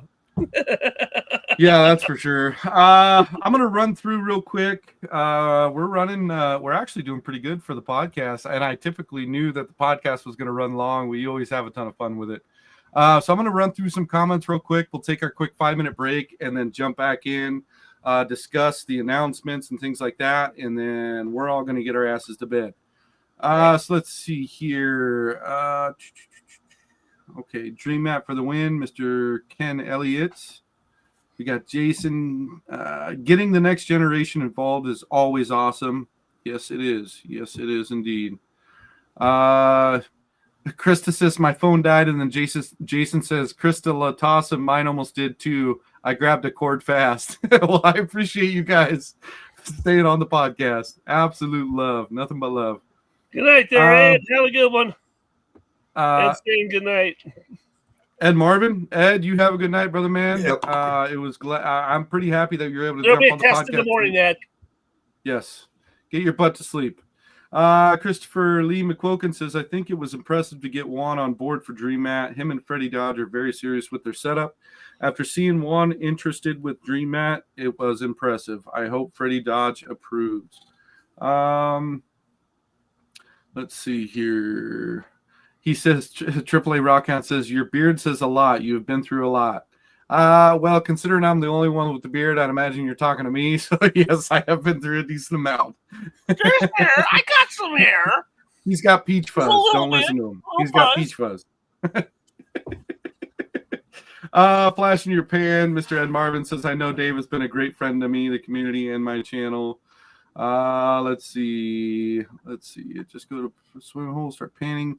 Tina says, I just go to the park swimming hole in the summer and start panning. I take small pans and snuffer bottles. I teach the young ones to pan. I let them keep the pan, snuffer bottle, and they love taking home the gold. Absolutely awesome. All right, let's see. So Ed said, I have to wake up early. Good night, David, Jaron, and Arrow, and thank you, David, for all you do, my friend. Have a good night, brother, man. Let's see. Jason Rowe says, in spring, we're doing a dredge event. Chris says, my stomping grounds, the Burnt River. We got 7 claims out there for sale right now, but me up anybody that's interested. The claims are for sale. So reach out to Chris. I'm sure he'd probably hook you up with a good deal, especially if you mention PB or Dave.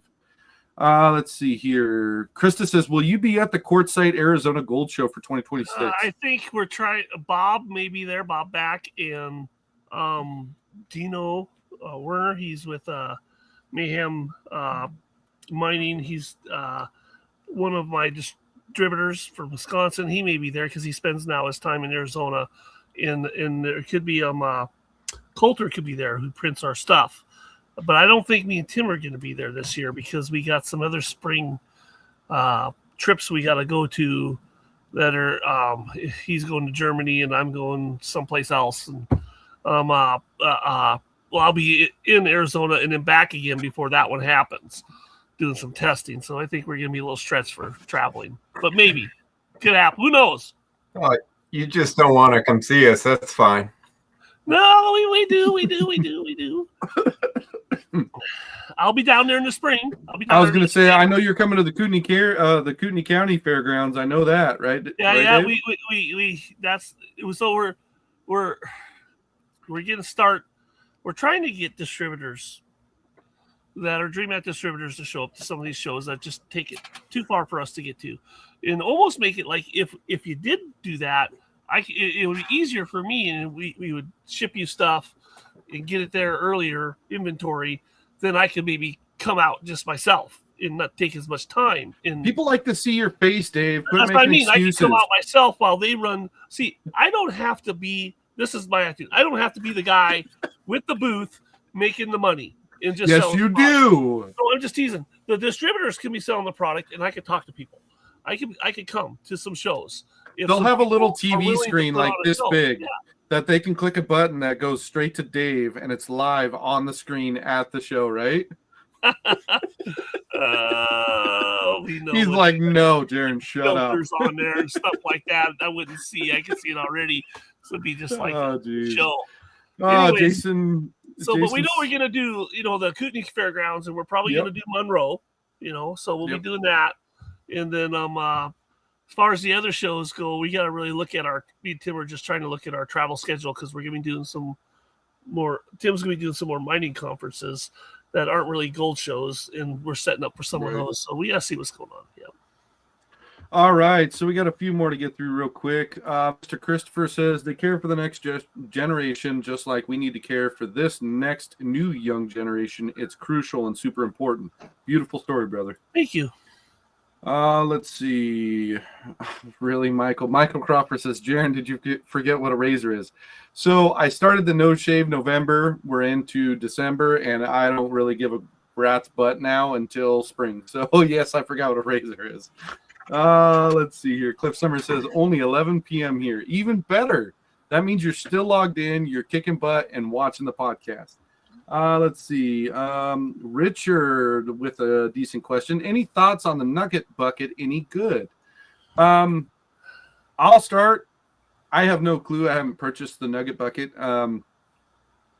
I got myself customized, made stuff super cheap from a really good friend that actually is extremely well faceted with making that kind of stuff. And I've kind of kept my same equipment. I've tried all of Dave's mats from the very beginning. GPAA supports and sells the nugget bucket. Yeah, and I'm sure it's good. I just haven't reviews. I haven't tried it. I've been on digs where people are using them. They're not complaining. Yeah, no, I'm saying I haven't tried it, so I can't give my honest review on it. I haven't tried it. I've seen people using it though. Errol, what about you? Have you tried the nugget bucket? No, I've never tried the nugget bucket. I had a buddy who had one, and he liked it a lot, but he worked really hard, and after a few trips, it started falling apart. So that is. You can't hear me, can you? No, we can hear you. You're just moving slow. It's like a foreign movie. The lips aren't with the words. Yeah. So okay, let's see here. We got two more, and then we're gonna take a quick break. To Kung Fu. Let's go. David did see you at the WPMA Gold Show in different building. I actually missed that one last year, and I'm pissed off that I missed it. I will not miss it this year for sure. We got registered late to that one. Bob went to that one where they had two different buildings. They were in the wrong building. Things got crossed. We had a distributor that was there, Holden Treasure, or I forget Chris Holden was there. Yeah, I missed that. And we actually had talked like months before about preparing for that show, and then it went silent. And the day the show showed up, and so we missed some communication and getting some product to them. That show kind of got a little messed up, and it happens sometimes. We were busy. Everybody's always busy, but you know what I'm saying. We will try and do better next year. Yeah, I was supposed to actually go to that one myself, and totally spaced figuring out vacation time for it. So it was kind of a nightmare, and it didn't work. But this year, like I said, we're going to be rocking and rolling. One last one here from Joe Van Buren. He says, hey, Dave, do I need to wash my dredge mat before I use it? I've never washed a dredge mat. I know people that wash all their mats, and some of the smaller profile mats, of course, I would just scrub them with a little bit of Dawn, bring up some surface tension. Our mold release is water soluble, so it'll eventually break down. And so whatever that little film is on there, yeah. So I would say run it, let the dirt do its job. On the smaller profiles, just because stuff can kind of stick to it. And if it got hard in the sun, you would then have to scrub it. So I'd say just wash it pre-hand before, Perfect. So with that being said, we're going to take a quick 5-minute break. It'll actually be like 3 minutes and 45 seconds. I kind of screwed up on the commercial and the pause. But I would love for you guys to stick around because I promise you the announcements for the Christmas giveaway next week is going to be absolutely insane. I'm actually going to be announcing a couple of the prizes that we will have for the Christmas giveaway. And then on top of that, we do have 2 more announcements just from PBE directly. That's going to be absolutely mind-blowing. It's going to totally shake up the social media world, and I promise you it's going to be something that gets everybody connected a lot more than what we usually have just on Facebook alone. So it's going to be absolutely awesome. So with that being said, let's go ahead and take a quick break. I know I've had a ton of comments that are like, hey, I need a pee. I need a pee too. So I totally understand. So stick around. Don't go anywhere. Look at Dave. Dave's like, oh, I'm good. No, you're not, Dave. Well, I'm going to go pee. Thumbs up. I agree. Okay, perfect. That's what I thought. All right, so with that being said, and without further ado, let's go ahead and take a break real quick, and then we'll be right back with some absolutely amazing announcements. Stick around. Don't go anywhere. See you guys in a few.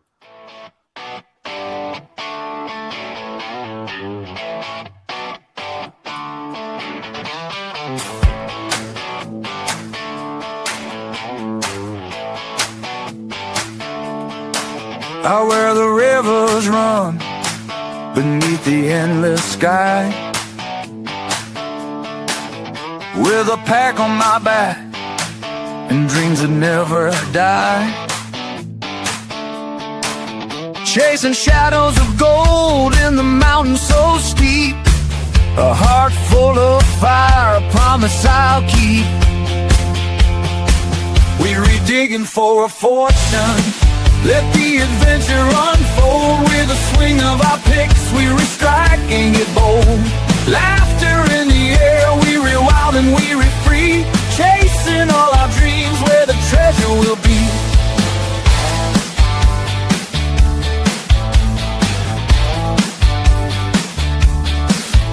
Down in the canyon, the sun beating down. With each step we take, we're shaking this ground. The laughter's our currency, the grit in our hands. In this wild, rugged land, we remaking our stands. We digging for a fortune. Let the adventure unfold. With a swing of our picks, we restriking it bold. Laughter in the air, we wild and we free, chasing all our dreams where the treasure will be.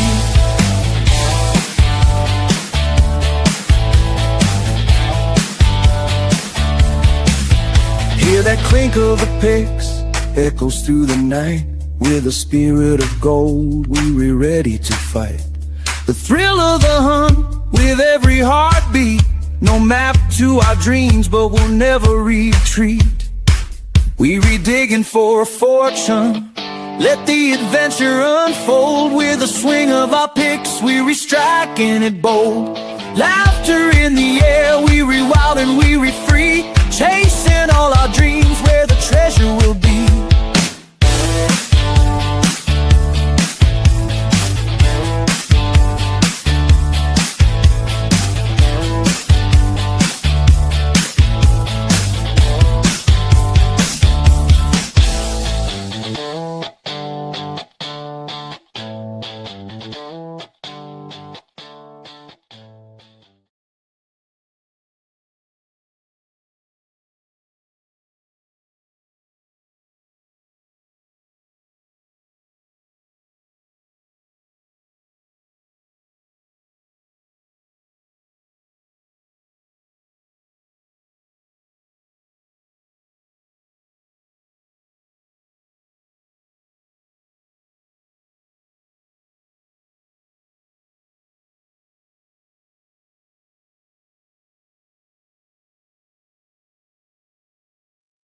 All right, we are back in the building, ready to rock and roll on the second half of the podcast. Appreciate you guys sitting around, waiting for a bunch of us to get back and talk about a bunch of other fun stuff. First and foremost, I want to announce, like I was saying earlier, the Christmas giveaway next week. While I was behind the scenes getting things taken care of with my kinfolk, Mr. Rob McGuire, shout out to Rob and the rest of the PB team, was behind the scenes making everything basically crystal clear and situated for the for next week's giveaway. Excuse me, I was just eating some food. My mind's like, eat the rest of it. But yeah, they were taking care of it, completely reaching out to folks in the community, trying to get things kind of situated for the giveaway next week. And I kind of got the back end of it, trying to piece together everything that was going on with that. But I ended up getting it all situated. And next week, Thursday, 6 p.m. Pacific Standard Time, it's going to be a ton of fun. Christmas giveaway. I know some of you folks have probably been on some of our Christmas giveaways. We give away a ton of stuff. And we just like to have a ton of fun right before Christmas. I mean, at the end of the day, that's what Christmas is all about, is about giving. It's not about receiving. And within the PB family, you guys have seen all of our giveaways. We have a crap load of fun, tons of laughter. I mean, it's just fun. So if you didn't know, now you know. Next Thursday, 6 p.m. Pacific Standard Time. The second thing I will say is Facebook restricted any going live in the groups. So we created the page, the Prospecting Buddy page. And the reason why we did that is for us to be able to go live on Facebook still, because I know a lot of you folks don't like jumping over on YouTube or any other platforms or downloading anything. You just want to be able to jump on Facebook within Prospecting Buddy and be able to jump on those lives. And restricted group thing. When did that happen? So that actually happened about a year and a half ago. What? So we did the Todd Hoffman podcast, but right before the Todd Hoffman podcast, I'd say probably about 2 weeks or 3 weeks prior to that, Don went. You can still do a live post. You just can't do a podcast, probably, huh? Right? Well, a live video. You can't do any live. Yeah. You can do the go live Facebook thing. Yep, you can't go live in the groups anymore. It's strictly by page or by personal Facebook account. I see what you're saying now. Okay. Yep. So what we ended up doing was creating a Prospecting Buddy page on Facebook. That way we can still go live for the folks that, like I said, doesn't want to jump on YouTube or any other platforms or anything like that. They just want to jump on there, see what's going on. You know, it's the one app they have downloaded to get to the rest of the world, I guess. I don't know. But we created the page. So if you guys aren't part of the Prospecting Buddy page, please make sure that you follow the Prospecting Buddy page, because if not, I really don't want you to miss out on the Christmas giveaway. It's going to be a ton of fun. Dave donated, as he always does. Absolutely amazing. We have quite a few folks that actually donated. Armadillo Mining over there in Oregon, they donated some hats, some mugs, a few other things like that. Geosluice donated. They did. I don't know 100% what they're called. I apologize, but Geosluice ended up donating Mr. Brad Martinez. I think it's a 6-inch long, Tom. There you go. Yeah, and they're absolutely awesome products. He ended up donating a blue one and a green one. Shout out to Brad. Absolutely awesome. We also have a few other items that we're going to be donating as well. A pay dirt bag from Mama Tina herself. We got a snuffer bottle holder that's going to be genuine leather. Just a bunch of cool prizes. A ton of fun. So if you miss it, that's on you. It's not on me. It's not on anybody else in the TV family. If you miss it, you were sleeping. Another announcement. Hey, I got to be brutally blunt these days, right? 2025, right? Another announcement, prospectingbuddy.org. It's going to be live and well here shortly. We're going to be doing a lot of changes within the website. It's going to be extremely interactive. It's going to connect a lot of users outside of Facebook. The folks that despise Facebook, The website's just going to be absolutely awesome. It's not going to be the way it was. It's going to be a little different.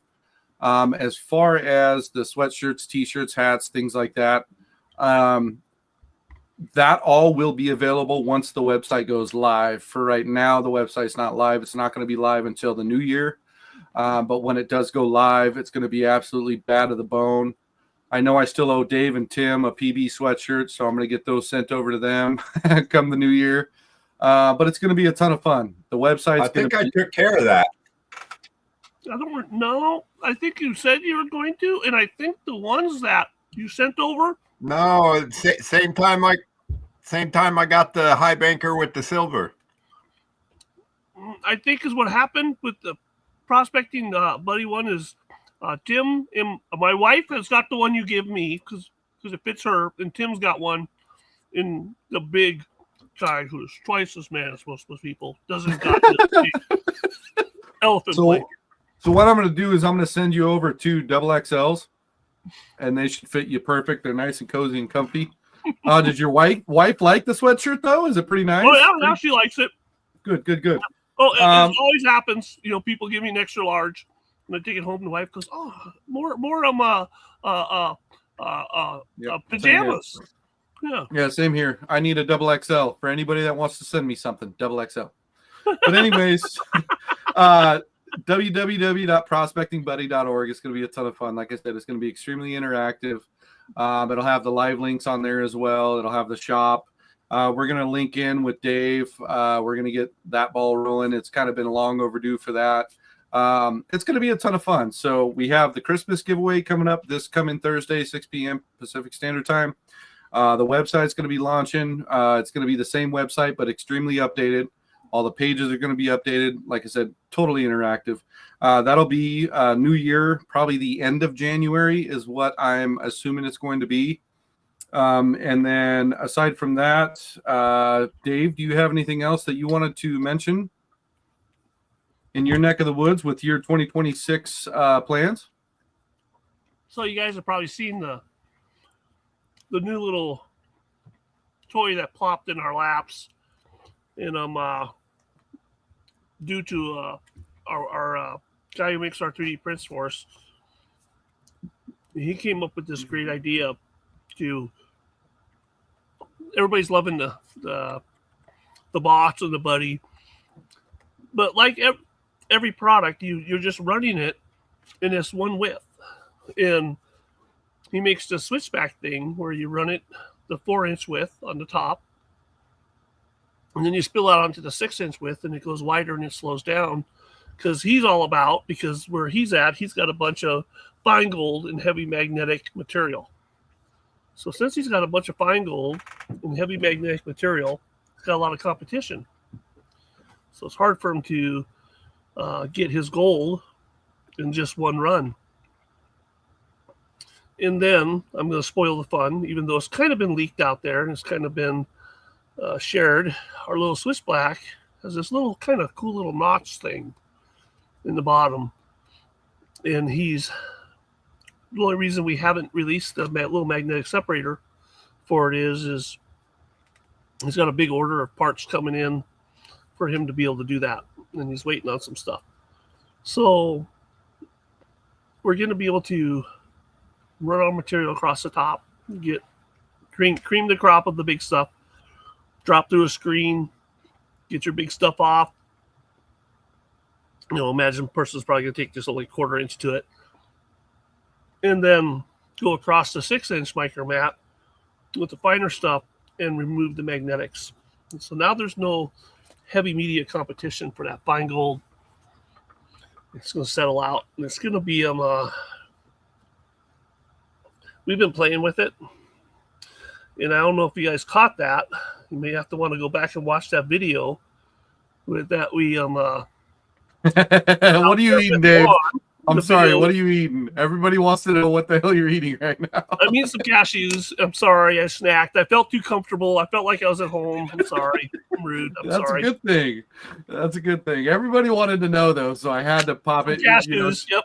She's I like, saw him down there, and I grabbed a water bottle. And and here I am. I'm in. Usually, this is my snack mode time of the day, and my clock just overtook me. What can I say? She was like, he's just smacking away, and it looks delicious. So when you're watching that video with Juan, you're watching Bob. He's doing a cleanup, and he takes that roly-poly and he pulls off those magnetics. So what's he doing there? What he's doing is he's got this mat with all this gold coming in, and he doesn't want the gold to migrate and skip over the iron sands. He can run it really slow and give it time for the gold to work down in.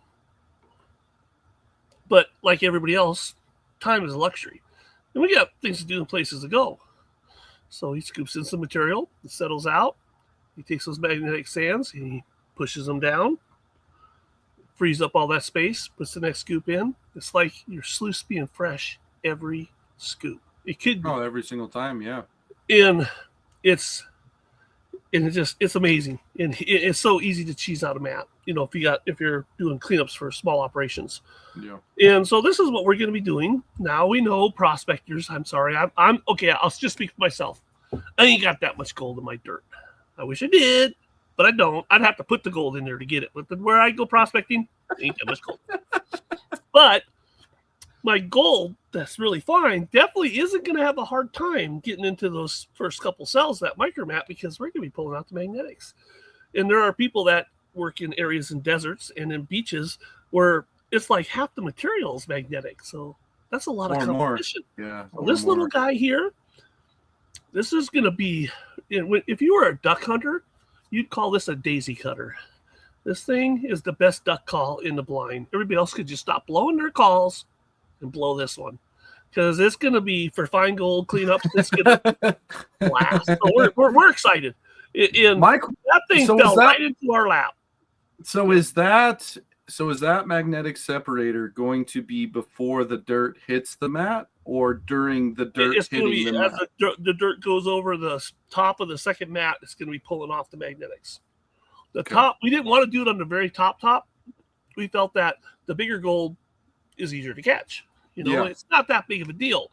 And we pass off the magnetics pretty good, but now we're going to go through a screen, and now we're going to widen out, and we're going to slow down, and we need to catch the fairy farts, the fine, the flea poop, the speckles, the specks, the colors, the fairy dust. We need to catch that uber fine gold, that impossible stuff. So we need to get some of this competition out of the way. And Coulter, he's blessed with the geekness like me, but he's almost got a little worse. The guy is, I'm more of the guy who will break something and a little bit more brute force designer. Coulter is like the tinker, and he takes forever, and he thinks way too deep. Perfect. And he is, and he has been working on this for a long time. And when I saw it, I was like, oh man, that's going to be awesome. And he goes, buddy, you know how long tests I ran with this thing?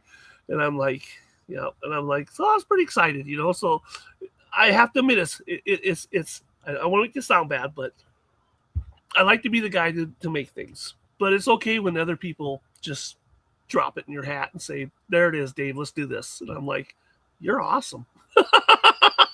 That's badass. Yeah, so that's going to be fun. That one there is going to be the a lot of people, I think, that have fine gold and really going to enjoy this. So when can they expect that? The magnet, I think the magnets are going to be in about a month, but we got the units, we're selling them right now. So they'll be able to buy the magnet separate and upgrade it. And then, so about a month, I think we're going to probably start having some of these magnets start rolling in. So Krista, selling the units themselves right now.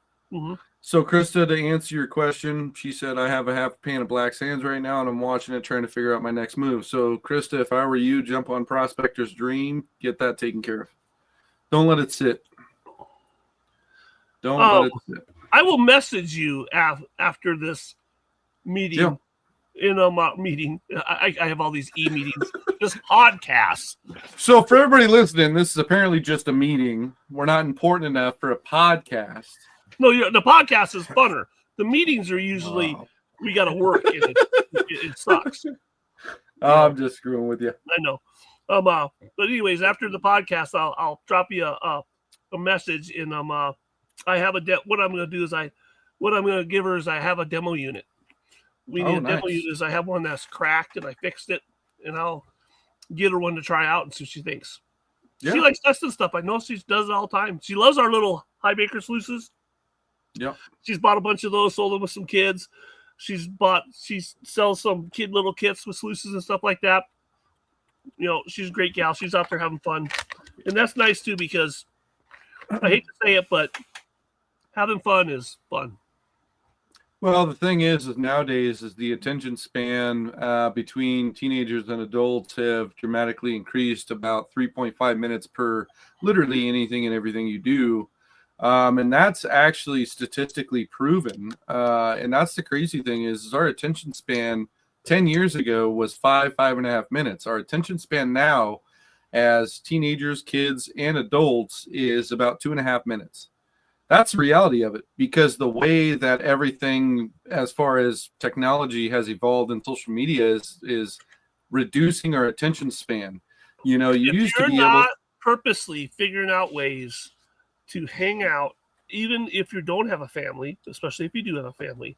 Yeah. If you aren't purposely every day trying to figure out how do I set aside time to not be on my phone and do something, you're most likely in that type of atmosphere where you're spending too much time on your devices. It's you know why? Because it's fun. But, you know, we have to understand that not everything fun is healthy. That's why I eat too much and snack and chocolate and stuff like that. But, you know, those are good old-fashioned vices. Really, Don? Don says, as adults, we have pills for longer than 2 minutes. Don, that goes across the board, though, too, right? I mean, your phone, if you had a phone from 1998, you wouldn't be on it as long as the phone that you have now that has all the extra technology. So whatever do you mean? To curb your 2 minute long pills, it's in the same boat. You know, right, when you went to start a car back then versus starting a car now, you had to prime it. You had to prime it. Yes, it had to be primed. So to get back to what we were talking about, Don, is nowadays attention span is completely different than what it used to be. And the nice thing is we're able to see a lot of individuals in the gold prospecting community be able to have an attention span outside of technology. We just got to keep it rocking like that. You know, like I was saying earlier, Dave, 2025 has been weird. It's 30-second hugs. If you know you have family, you don't hug every person in your family for 30 seconds and see what that feels like without looking at your device. Got some device issues, and I've been my teenage boys. 30 seconds. I yell at them, get down here, you know, because they're in the loft. Get down here and I'll talk to you. It's like, why? I go, because I need a hug, man. Yeah. Christopher says I miss the pager days. The pager days. So you just ignore it. This guy pays me. Who cares? Didn't have to worry about things. Yeah, seriously. That's a crazy thing. Well, I appreciate everybody jumping on tonight. It's 8:37 in my neck of the woods. I'm sure it's a lot later all the way across the East Coast. Dave, I appreciate you, man. You don't understand how much I appreciate you. Arrow, my co-host, my right-hand man. You don't know how much I have one question for you. I got one question, not for me. Do we have any pay dirt? Oh, for me. Yes, we do. For you, Jaron. Yes, for Jaron. Yes, we do. We have pay dirt? Tina has a pay dirt bag that she's going to be putting together. Yeah, Tina has a pay dirt bag she's going to be putting together. So we do have a pay dirt bag for sure for the giveaway. All right. I have one sitting out in the garage that I bought like 3 years ago, and it was packed the year before that. And I'm assuming a gram of gold in it. I haven't opened it. It's from the Swak Mining District. But that bag is substantially worth quite a bit more now than when I bought it. We gotta start aging pay dirt like wine. This bag was bagged in 1996. That's true. It's a 4-year-old bag. Hey, you know, I mean, come on. It's more than doubled since then. So Jesus. Yeah, I mean, Arrow, if you're more than welcome to drop that into the Christmas giveaway. I mean, I'm sure all the folks watching right now would absolutely be floored to be able to see a secondary. Be able to figure something out. Yeah, that'd be awesome. All right, everybody. Well, we all love you. We all appreciate you. Thank you for jumping on the podcast. For the first podcast being back, I'd say it went absolutely swell. Dave, we love you having you being on the podcast, man. I mean, it's always a fun time having you on the podcast. And I was a little nicer to you this time. You have been relatively nice. Yes, you have. Don was super nice to me. That was weird. So I'm sure the second and third podcast, you guys are going to be just destroying me. So for everybody watching for the second and third podcast, make sure you tune in, because if not, you're going to miss a lot of stuff where I get shit talked to me essentially from either Dave. I put the chat box that this podcast doesn't have these little chat boxes where I can send Jaron a message while he's trying to talk. And usually what I do is I send him this little smart ass remark, pardon my French, while he's talking to make him laugh so that he would look like he doesn't even know how to compose himself. And I didn't get to do that this time. So I missed that. It's a good thing. It's a good thing. I'm hoping that StreamYard well, there is a private chat. He just doesn't know how to work the computer. So that's a good thing. Anyways, I appreciate you all. I hope you all have a good night. Get some sleep. Get to work tomorrow if you got to work tomorrow. Look forward to next Thursday's podcast. It's going to be the Christmas giveaway. It's going to be a shitload of fun. It's going to be a ton of fun. And I hope you all tune in. Like I said, make sure you follow the Prospecting Buddy page. We can no longer go live on the Prospecting Buddy group. So if you want to be involved in the giveaway, get on the page. If not, obviously, Don, Steven, and all the rest of the folks are going to be able to post the links that you need to the group. So without further ado, without that being said, love you guys. Dave, you have a good night. Arrow, I love you, man. I love all you guys watching. And hopefully I'll see y'all next Thursday at 6 p.m. Pacific Standard Time. Peace.